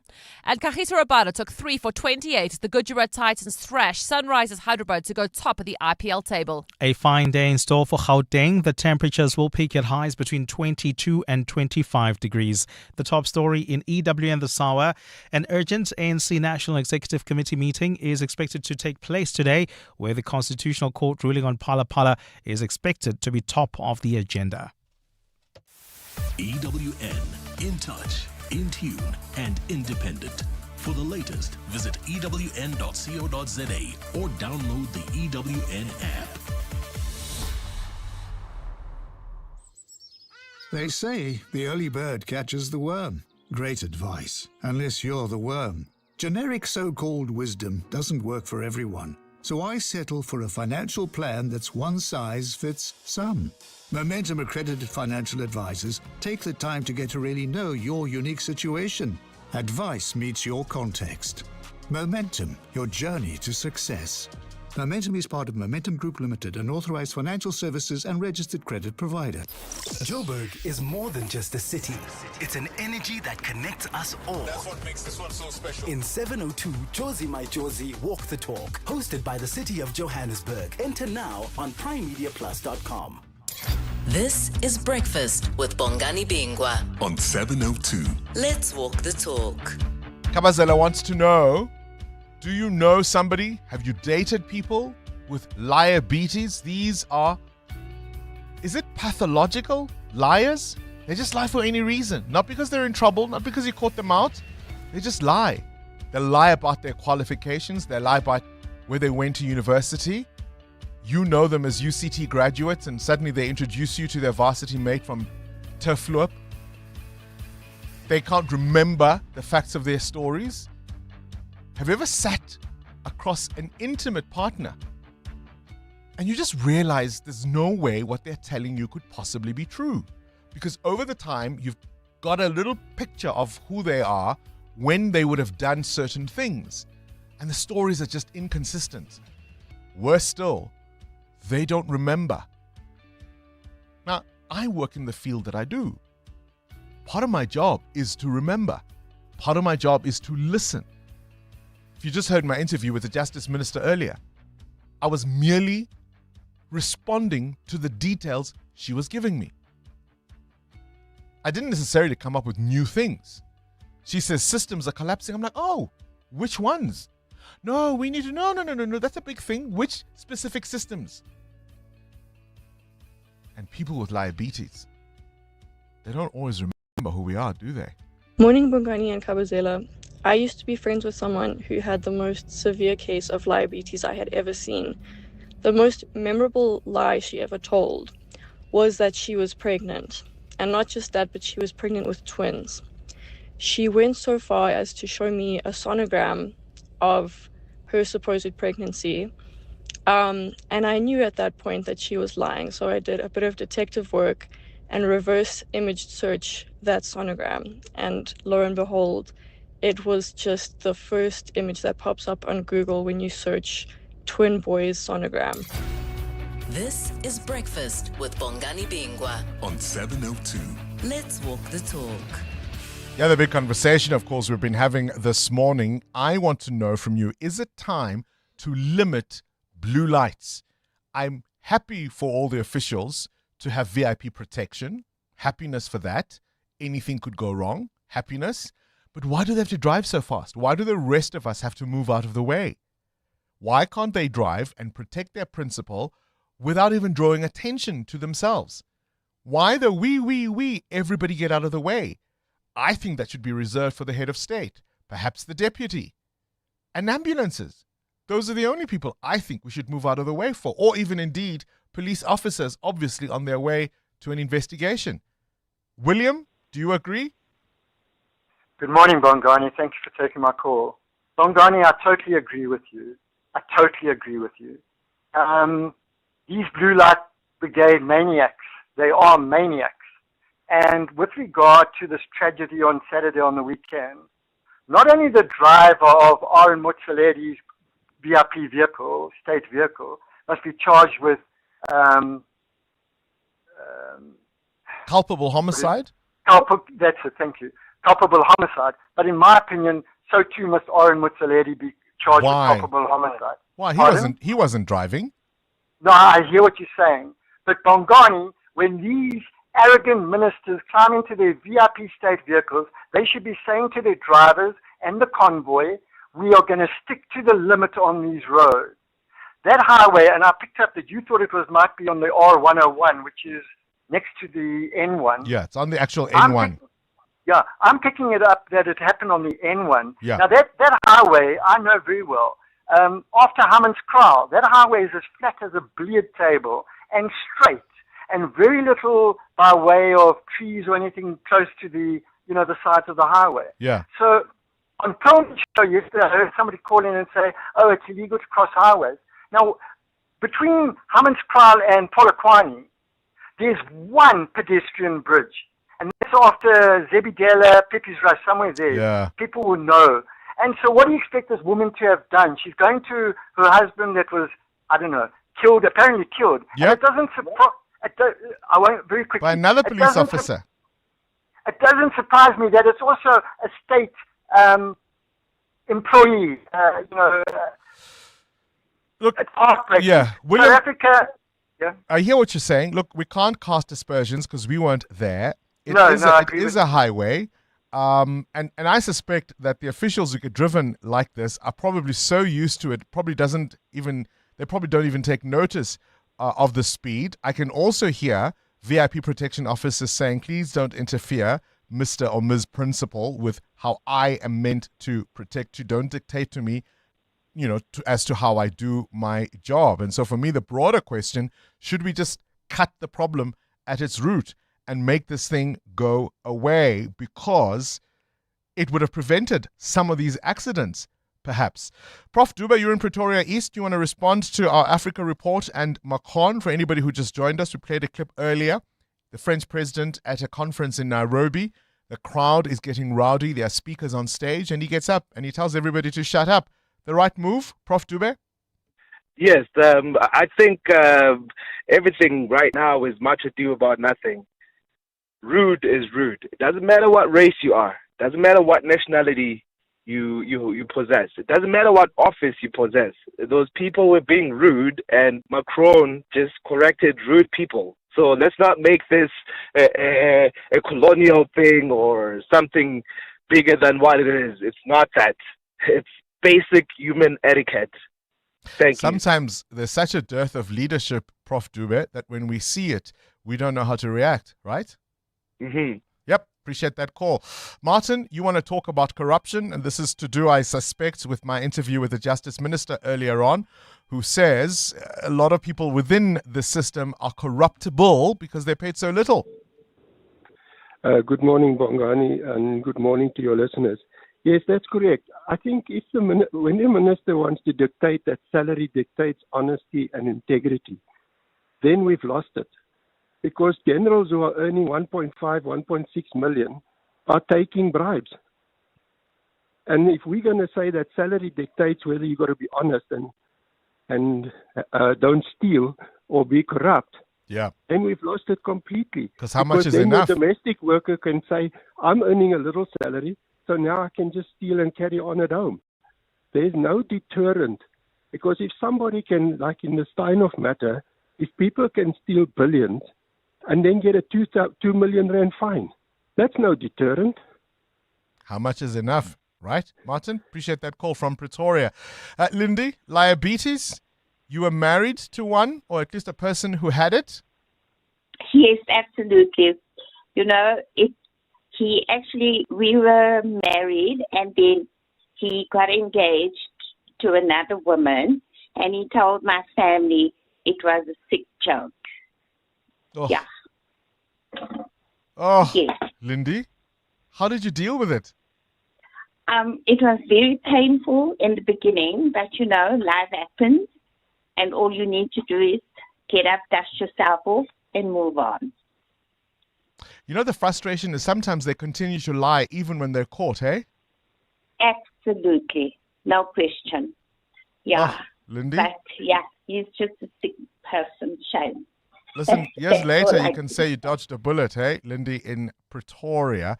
And Anna-Marie, you're in Benoni. You dated somebody with liabetes. Hi, Bongani. Yes, I did. 100% dated somebody with liabetes. Stage 10, if that's even humanly possible. Yeah. Tell us more. Okay, so his story is about national service. Oh, my word. Oscar-winning performances. And then his work in Africa. I mean, he one man handedly just saved the whole of Africa. His financial situation, he was a multimillionaire, supposedly.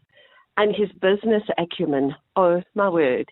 His lies about his business acumen, if he had spoken a tenth of the truth, he and I would probably both have been millionaires today. What an absolute, I don't know, liabetes person. And the worst of all is he actually believed all his lies. Yes.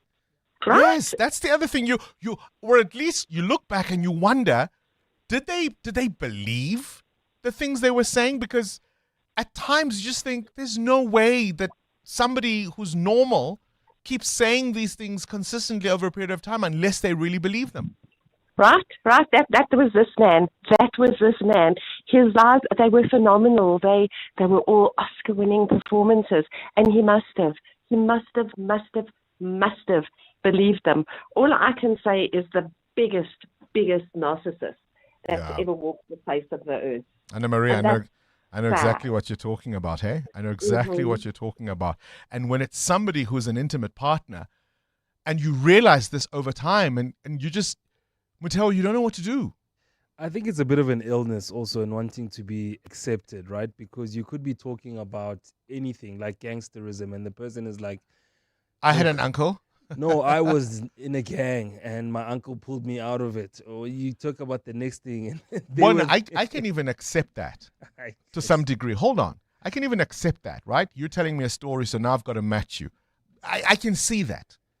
It's when, out of the blue, unprovoked, the person tells you a convoluted, elaborate story. They're always the hero, of course. Yes. Stories of conquests, stories of achievements, stories where they're just amazing.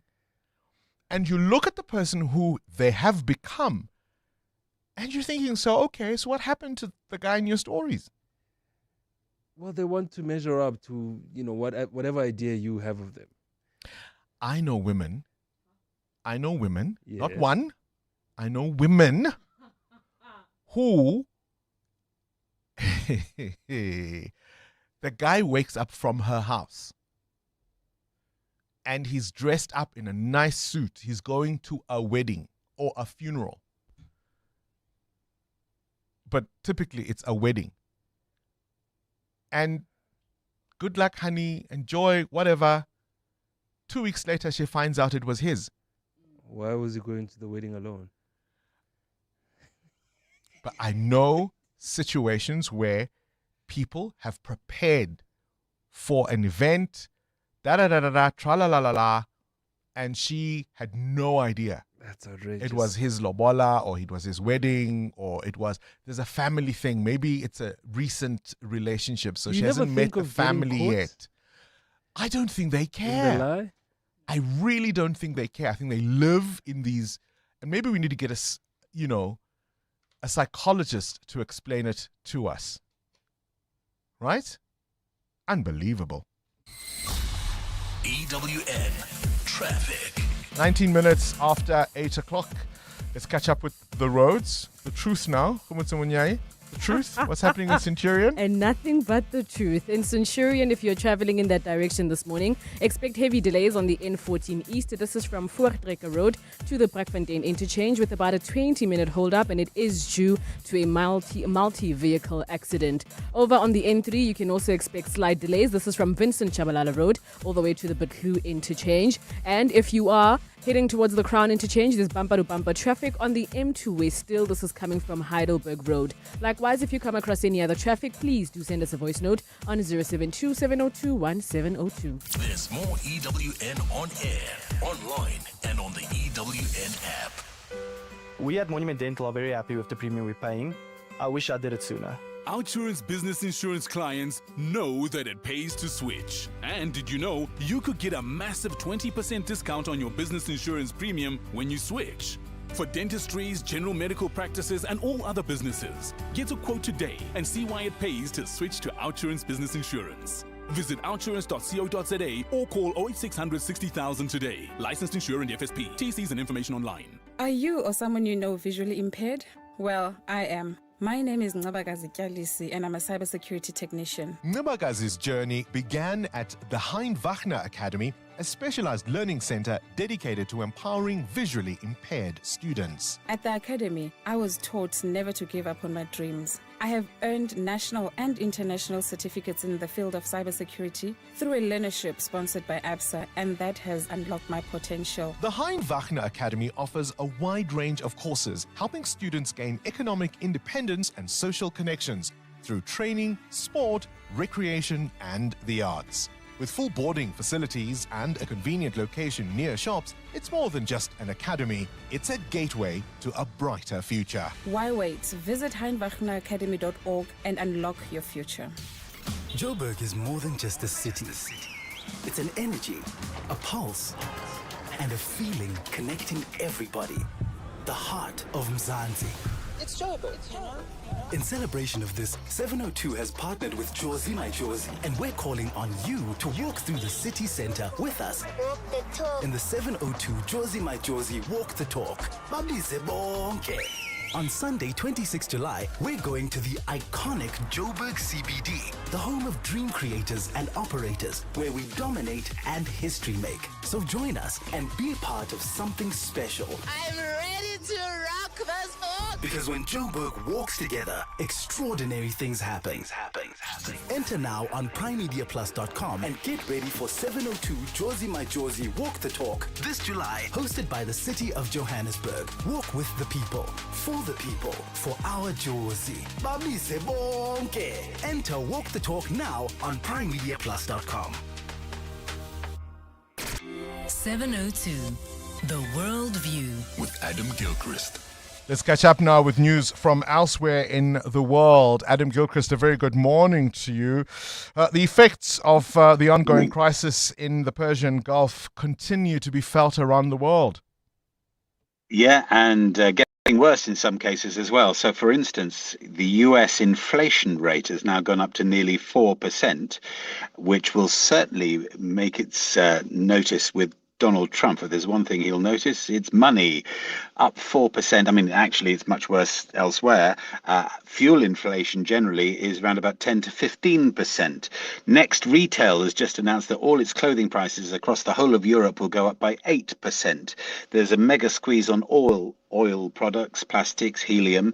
An odd one, the Japanese snack giant Calbee says because of the blockage of the Strait of Hormuz, etc., they're not getting supplies of coloured ink. So all their snack packaging will become black and white for a while and not colour. I wonder if other snack companies will follow. Indeed, other companies will think black and white, not colour. But worst of all is a report from the United Nations, from a task force that works for the UN anyway. They say there could be mass starvation because a third of the world's fertilizer normally goes through the Strait of Hormuz. That's ammonia, sulfur, urea. And according to them, because of a lack of fertilizer, there'll be a lack of food, which could see 45 million people, they say, suffer hunger or starvation. Yeah, that's worse than a high inflation rate, isn't it? Yeah, quite frankly. Tell me about this mystery sunken ship. A Russian one, isn't it? Yeah, a Russian cargo ship that was being escorted by a Russian Navy ship as well at the time. It sank off the coast of Spain, and it is now thought, according to a report on CNN, that it was carrying 2 nuclear reactors and possibly heading to North Korea. CNN quotes Spanish government and intelligence sources, and they say this ship, the Ursa Major, the Big Bear, it sank just before Christmas 2024. There were 3 explosions heard near the engine room, according to witnesses. Crew members actually were bundled off to help, but 2 of them died in the process of the explosions. There's been a lot of military activity around where the ship went down. US nuclear sniffer aircraft have flown over. A suspected Russian spy ship has been nearby. It's unclear what caused the cargo ship to sink, what kind of risk there is from the nuclear reactors that were on board. And the big one, what the hell is Russia doing sending nuclear reactors to North Korea in the first place? Yeah, what indeed? That's a question. Beatlemania returns, Adam. Yeah, and so next time you're in London, you will want to head to 3 Savile Row in Mayfair in central London, which for Beatles fans, of course, will all know 3 Savile Row was where they had the Apple headquarters, the Apple Corps headquarters, where they recorded their final album, Let It Be, and where famously they also did their final ever gig. Remember the Beatles on the roof playing Get Back in a fabulous version of that, and other tracks too. And it's where it all happened. It's sort of been closed down or become other offices in the meantime. But now Sir Paul McCartney and Sir Ringo Starr have confirmed that the whole building, 7 floors of this building in Savile Row, will become an official Beatles museum. So, I mean, London is a bit short of Beatles destinations, though you can do Beatles walking tours about things that feature. But there's a lot of people go on that zebra crossing on Abbey Road and try to do it barefoot and end up getting run over by taxis. It just happens. It's kind of dangerous if you're going to do the Abbey Road thing. And there's also nowhere to go once you've done the Abbey Road thing. So to have a museum finally, albeit 54 years after the band kind of hung up their microphones for good. But as Macca says, you've got to have a souvenir, and there will indeed be a souvenir shop in there when it opens next year. one of the things that remains a stunning fact about the Beatles is that none of the four could read or write sheet music. They obviously could play, but they composed everything by ear and memory, often humming those melodies to each other. And I think it's extraordinary that they reached such massive success. And the other thing, of course, is just how briefly they were together. Relatively, yeah. Adam Gilchrist with this morning's Worldview. EWN Business. 27 minutes after 8 o'clock, Mutero, let's talk about this US-China meeting. Trump and Xi Jinping expected to address trade and political issues. Yeah, United States President Donald Trump has said he does not need China's assistance in ending the war on Iran. Trump departed Washington, D.C. for Beijing, where he is set to hold a state visit with Chinese leader Xi Jinping. The leaders of the two most powerful economies are expected to seal outcomes on potentially a huge range of issues.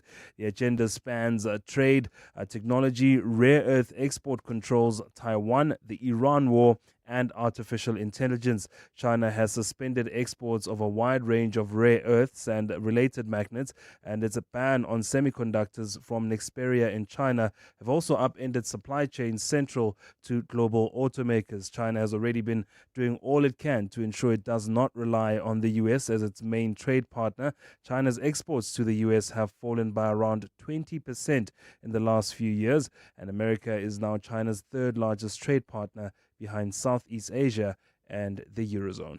Jobs numbers coming out yesterday, not looking pretty, Mateo. Yeah, that Stats SA report, quite depressing one. The number of unemployed South Africans now stands at 8.1 million. Stats SA has reported a rise in the country's unemployment rate, which now sits at 32.7%. Youth unemployment has also hiked to 45.8%. Now that means 4.7 million young people aged between 15 and 34 are without work. Construction, transport, as well as community and social services are noted as the largest contributing factors for the drop in the jobs and hiring in the market. Your indicators? Well, the JSE was lower yesterday, down by 1,680 points. Mining shares down more than 2%. Industrial shares down 1.5% yesterday. Anglo Gold, one of the biggest losers yesterday, down 5%. Naspers was down 4.7%. Pick n Pay, the retailer, down 3.9%, with Clicks down 3.5%. With oil prices up, Sasol also enjoying gains of 2.5% yesterday. Absa up 1.5%, with Redefined Properties up more than 1%. The Rand this morning is holding on to gains against the US dollar at 16 Rand 47, 19 Rand 31 against the euro, and 22 Rand 30 cents against the British pound. Price of gold at $4,710 an ounce, or platinum is down 1% at $2,120. Brent crude at $106 a barrel. That's your morning business. Stephen Grotes with more this afternoon. Ooh. Svisa Zulu, I'm struggling. Yeah. News just came in. I've been trying to keep it together all morning as my social media has been flooding, as people have been sending me messages, and I can barely keep it together. I've known her since 1997, but I'll let you tell the story. Thanks, Bongani. Good morning. It's news just in. Publicist and entrepreneur Maria Mccclo has died. Her family confirmed just a short while ago that Mccclo passed away last night at Milpark Hospital in Johannesburg following heart failure. Maria was widely known for her work as a DJ, a publicist, and fashion designer. Her family says they will remember her for her kindness, warmth, generosity, and unwavering love for those around her. The Clement Mayatela show just last Thursday hosted Maria Mccclo for the Hanging Out feature. I kind of always have made it work, being a journalist and being a publicist, also doing clothes, also DJing, all doing it. And someone said, if you were rich, what would you be doing? Like, what would you want to do if you had all the money in the world? And I said exactly this. As the country marks 365 days of no load shedding this week, Electricity Minister Mccclo says this is an important milestone in reflecting on the path the country has travelled towards a stable power supply.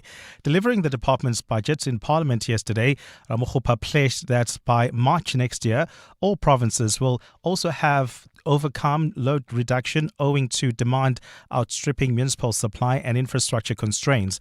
Mccclo says as the country works on diversifying its energy supply, nuclear energy will be pursued with greater vigour. The department will advance the nuclear program with prudence and discipline. This includes the nuclear industrialization plan, the implementation of 5,200 megawatt nuclear build program, the nuclear fuel cycle strategy to support energy sovereignty, small modular reactor positioning, including the lifting of pebble bed modular reactor out of care maintenance, and as the basis to renew its capability. He says an integrated national 20-year outlook for the retirement, repowering and repurposing of coal-fired power stations will also be developed. This work will be undertaken with social partners. It will recognize the legitimate concerns of workers, municipalities, local business and communities. It will also ensure that coal fleet decisions are aligned with system adequacy and affordability. Basic Education Minister Siviwe Kwagube says there's no evidence of criminality in the 1.6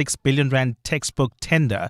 The contract has come under scrutiny after a portion was awarded to the newly formed Lighthouse Publishing with no track record in the sector. Kwagube briefed the Basic Education Committee in Parliament about the steps he has taken to deal with the controversy. She has also asked National Treasury to investigate the procurement process. And I think it's important to clarify at this point that there is no evidence of criminality here, Chair, except that there is scrutiny that must be properly executed against procurement issues. But Kwagube says their internal audit has found some red flags. I understand that a preliminary internal audit process has identified some concerns that warrant further attention and proper scrutiny. And luxury car manufacturer Lexus is recalling a number of its RCF vehicles in South Africa due to concerns linked to a potentially defective fuel pump. The recall affects 22 vehicles sold between November 2021 and December 2024. According to Lexus, the low-pressure fuel pump could fail when exposed to high fuel temperatures and certain components. Motorists who own affected cars are being urged to visit their nearest Lexus dealership where the faulty fuel pump will be replaced free of charge. National Consumer Commission spokesperson Petondaba expands on the affected models. Lexus RZF 60C, Lexus RZF Track Edition 60 litres and Lexus RZF 60M. A fine day in store for Gauteng today. The temperatures are at lows of 6 and 7 degrees, peaking at highs between 22 and 25. In the traffic in Boysens, give yourself some time for that rush hour congestion on the M1 North from Gold Reef City. And if you are leaving Centurion, there's slow-moving traffic on the N1 South approaching Allendale Road. The top story this hour, publicist and entrepreneur Mccclo has died. Each year, between 800 and 1,000 children in South Africa are diagnosed with cancer. Leukemia being one of the most common. And for many, a stem cell donor is a possible cure. At DKMS Africa, we help finding matching stem cell donors for patients with blood disorders and cancers. So, this World Blood Cancer Month, register at dkmsafrica.org and help a patient find their match. Mavis, I wonder if I should sell my car. I'm not sure where to go. Wanna sell your car, but don't know what to do. You don't have to go far, we come to you. If you're rolling on a 1.5 or a Lacquer 2.2, doesn't matter what you drive, we buy cars once you. We Buy Cars, the easiest way to sell your car by far. Doing your famous through meetings, in traffic, at the store? Don't let seasonal hay fever get in the way of a better you. Unite against allergies with Demazin once a day, providing 24-hour non-sedating relief from symptoms like a runny nose, sneezing and itchy red eyes. Demazin gets it done. Speak to your pharmacist today about Demazin once a day. The Money Show. Weekday evenings at 6. First years applying for a license. You oppose that. What do you believe they've been doing in your area in KwaZulu-Natal? All these years, that means that they've been operating illegally without having a water use license that has been granted to them by the Department of Water and Sanitation. Lucky Shabalala, the chair of the Sisonke Environmental Justice. The Money Show on 702. Let's walk the talk. The Money Show with Stephen Curtis is brought to you by Absa Business Banking, featuring the AgriTrends 2026 Autumn Edition. In agriculture, smart moves need smart insights. Get the latest AgriTrends report at absaagritrends.co.za. Absa is a registered FSP. 702. WhatsApp Bongani on 072 702 1702. Good morning, Bongani team. Heads of states or VIP drivers for the government, they're not in a hurry for anything. It's become the norm, their modus operandi, whatever it's called. They're not in a hurry. And if I was to have a meeting with an MEC and everyone, if they are late, guess what? I'm a commoner. I'll wait. So what's the rush? Because they're always late anyway. But it's a status thing, culture is created in such a manner. Fred from Brent Park. Morning, Bongani. Open for Loras. Bongani, indeed, sad story about the Minister of Health, Mr. Aaron Mccclo, about the accident that happened. I mean, the convoy struck a woman with her child strapped at the back. Bongani, we're still appealing to the ministers. You can't leave Polokwane in 2 o'clock, then 2:30 you want to be in Joburg. I can tell you, Bongani, I was not in the scene, but 9 out of 10 their cars were very, very much speeding. It's very sad what really happened there. Yes, you are not supposed to cross the highway where the woman was supposed to cross. But we are people, guys. We are not supposed to cross, but people do cross that highway. I know exactly where that highway is. And really, I can tell you, Bongani, time was the problem here. That's why maybe they were driving at 300 kilometers per hour or even more than that. Thank you, Bongs. It's very disappointing what happened. Thank you. Good morning, Bongani. Great show as always. Just for the sake of argument, Bongani, when these guys they are speeding, are they speeding without the minister or the MEC or what, or the president? To me, it says that they are speeding with them. So it means that they allow that for this guy to speed, and they are not saying anything. For the sake of argument, thank you. X. Good morning, Bongani. Remember, it was a highway where it's allowed to speed, especially those VIP people. An ordinary person doesn't allow to cross a highway, Bongani. Please smell the coffee from Max in Pretoria. Max in Pretoria, I hear you, and it's difficult to argue with anybody crossing a highway for obvious reasons. We had another voice note from somebody who called in and said, well, hang on a minute. There's such a long stretch of road with only one bridge. It shouldn't happen, but people will always do what they need to do. I'm not for a second suggesting it's okay to cross highways, but if ways in which people can move are not provided that are safe, they will do what they need to do. That's just what happens there. But on a flat stretch of road, where you can see nothing but the road for miles and miles and miles and miles, you have to be going pretty fast for something to go wrong. I wasn't there. I'm not casting aspersions. But if these vehicles, if these blue light vehicles were allowed to drive at the speeds you and I do, how much of these tragedies could be prevented? EWN Sport. Cindy Paluta, let's wrap up the morning's sport.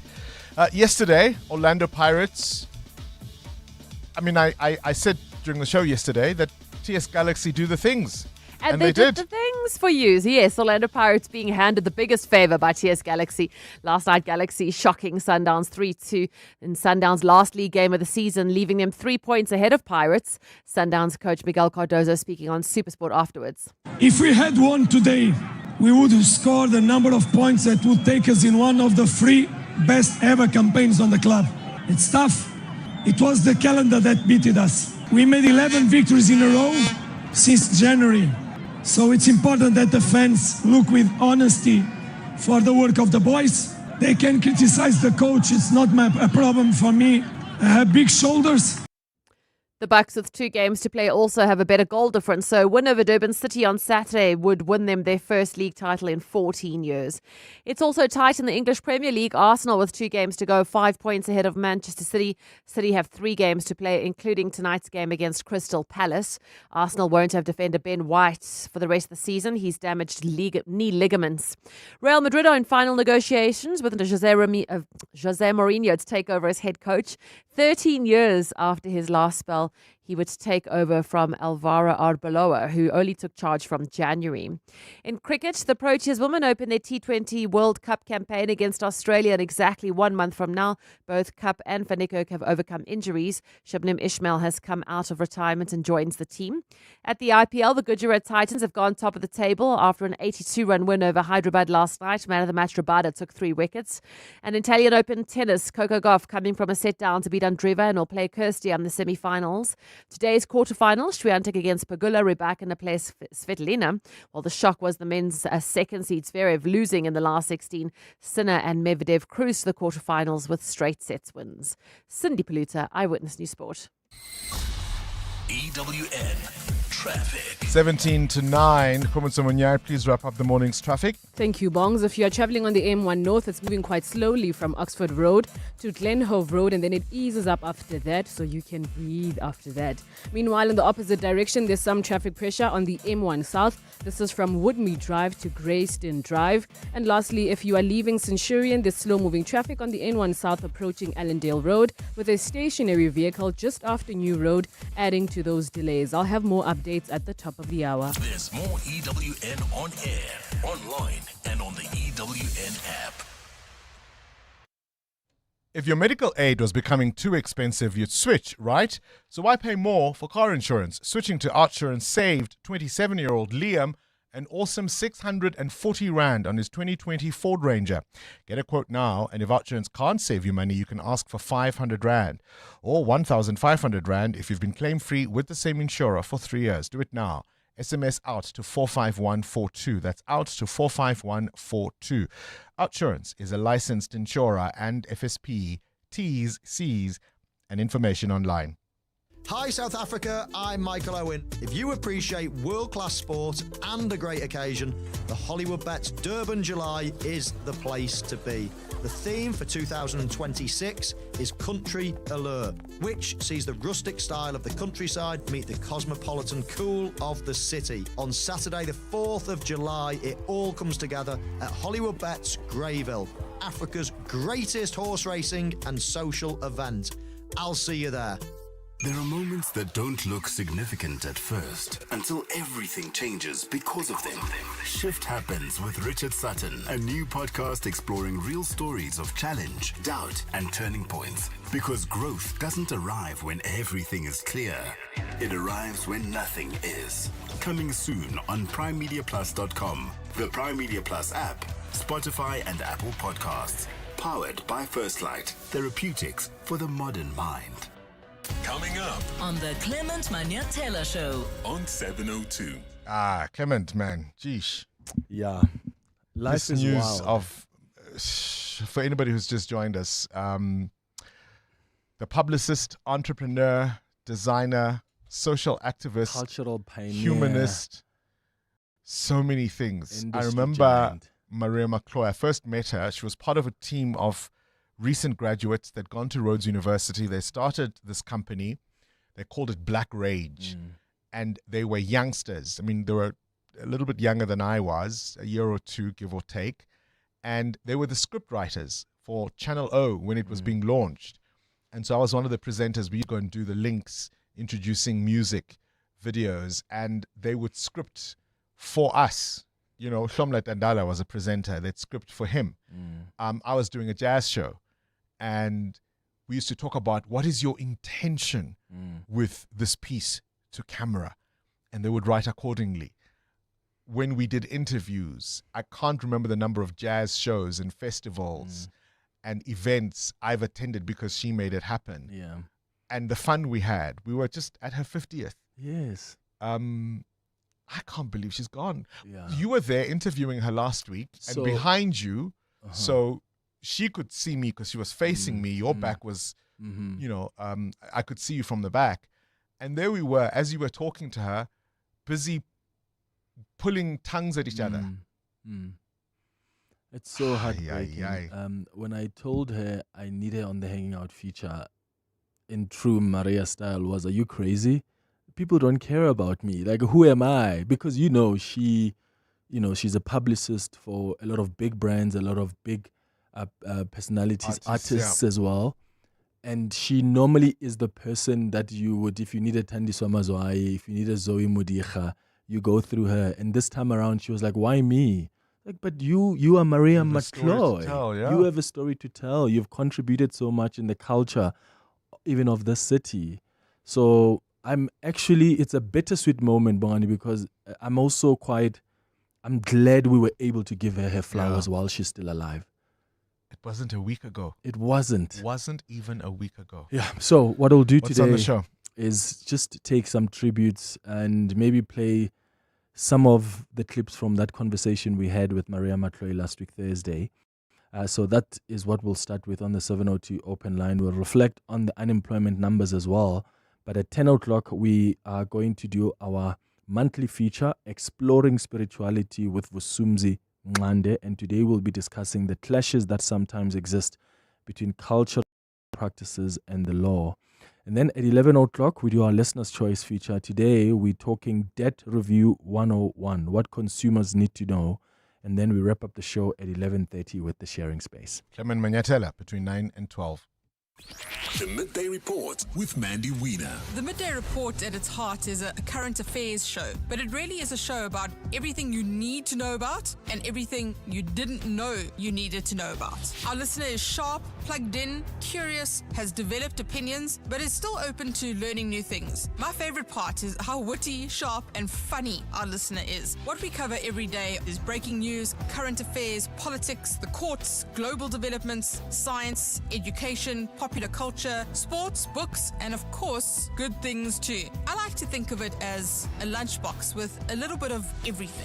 What I love about 702 Land is that it is full of energy. There's always something happening, a developing story to follow. But it's not parochial. The 702 family cares about what is happening in the world around them and how we plug into that. The Midday Report with Mandy Wiener. Weekdays from 12 to 1 p.m. It's that time of the year.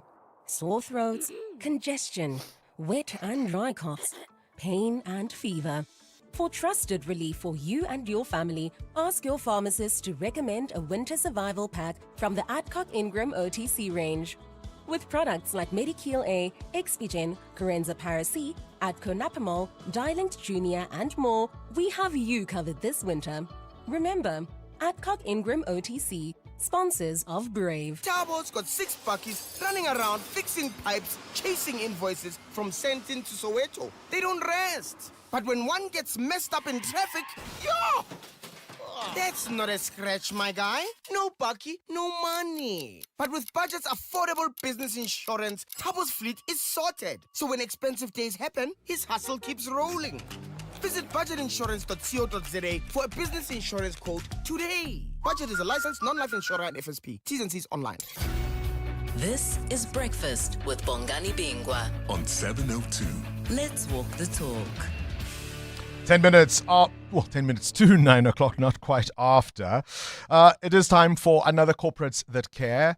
That cares. Wednesday, 10 to 9 is usually one of my favorite parts of the week. And today, what a timely conversation, because if you want to think about complexity in multidisciplinary projects for critical infrastructure, think no further than Proconics. We've got their group CEO, Melvin Jones, who is going to be in conversation with us because, of course, they're all about engineering big industrial projects, big power stations, for example, factories, steel, giant construction sites. But behind all of the brilliance are the people who put it together, for the communities that they work in, for the benefit of broader society, schools, children, families, lives shaped by what businesses choose to invest in and how that work is done. Melvin Jones, a very good morning to you and welcome to 702 Breakfast. Bongani, thank you. It's a surreal moment for me. I remember growing up and on the way to school listening to Talk Radio 702 with my dad in the car. So being on Talk Radio with you, what a privilege. So good morning to the listeners. Yeah, I mean, I remember listening to it too, growing up on the way to school. All right, always the first question is, why are you a corporate that cares? Bongani, I think we really value the way that our employees and ourselves as a corporate get involved in the communities in which we work and live. And we've got a multifaceted approach to the way that we do CSI. We start by getting involved in our local schools, in the institutions, in the communities in which we live and work. But we also encourage our employees to get involved themselves as well, right? So really it's a part of our DNA. It's part of our ethos, how we sort of get involved in the communities that we're in. I've tried to paint a picture of who Proconics are, but perhaps let's start the conversation there. In your own words, tell the rest of 702 Land listening to us who you are and what it is that you do. Thanks, Bongani. Proconics, we're an engineering-led construction EPC. So we really get involved in two big spaces in the economy. One is in your big industrial plants, your Sassels, the Eskom generation facilities. We look to improve and extend the life of those facilities. So making sure that they're here for the next generation, continuing to make a difference in South Africa. Give us some of the big projects you've worked on that people may readily know. So people, I mean, if you think about Sasol Secunda, that big coal to liquids facility, we're involved there on a daily basis, making sure that that place runs properly. You think about Medupi, Majuba, Kusile, the big power stations around the country, we're involved in those facilities as well. And then also we get involved in big new builds. So where we're looking to put massive renewable energy on the grid, strengthening the grid, working with NTCSA, we're building a big new main transmission substation in Dar. And so we're really getting involved in the big stuff that's making this country the kind of place we want to live in. Yeah, what you do is clearly not child's play. But, you know, when people think of a big engineering company, you perhaps don't think about social programs or even particularly mentorship, but you're big on community investment. Yeah, huge, Bongani. I think that we believe we've got a responsibility in the communities in which we live and work. And I mean, the one program which is a flagship program for Proconics is the way that we're involved with Future Now. And Future Now, a program that was the brainchild of Dr. Gert van der Merwe, and the work that he's doing and the way that he's enabling mentorship in schools that really allows us to get impact at scale, I think is tremendously exciting for us. I think something like nearly 4,000 learners have been impacted. In what way? Yeah, 100%. So the concept here is that many of our children are growing up without anchor adult relationships. And those are really so important if we're going to grow confidence, we're going to grow students that have the ability to go and solve the big problems and have the confidence to do so. And the way that we can have impact there is we are putting social workers into schools like Chapeve in Imbalenhle and Nelson Mandela Primary School in Sasolburg, where we train the grade 6 learners to be mentors to the grade 1 learners. And we do that year in and year out, and we create impactful mentorship relationships. And that's really incredible.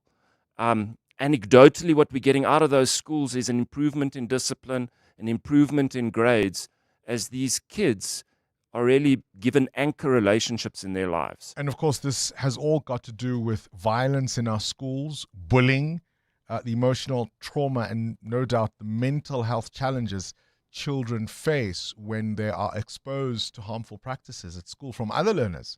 100%. And just the small thing of knowing that there's someone in your space that cares for you, someone that you can look up to, that makes a difference, right? And I think what's so attractive to me about this is it's easy for us as South Africans to become overwhelmed by the situation that confronts us and to become despondent.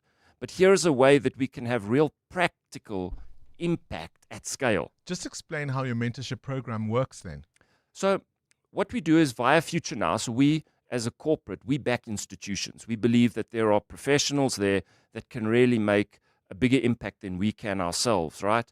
And so we back Future Now, and we put social workers into these schools that work with the grade sixes and train them how to be impactful mentors, and then guide them through the course of the year how they're mentoring those grade 1 learners. Tell me about your partnership. Is it with the Mccclo school? Yeah, so Proconics, we've got a very big presence in Secunda, big industrial facility. And Mccclo School does incredible work in that community. They work with disabled students with learning disabilities, and they help over 300 students that have disabilities and really prepare them for life.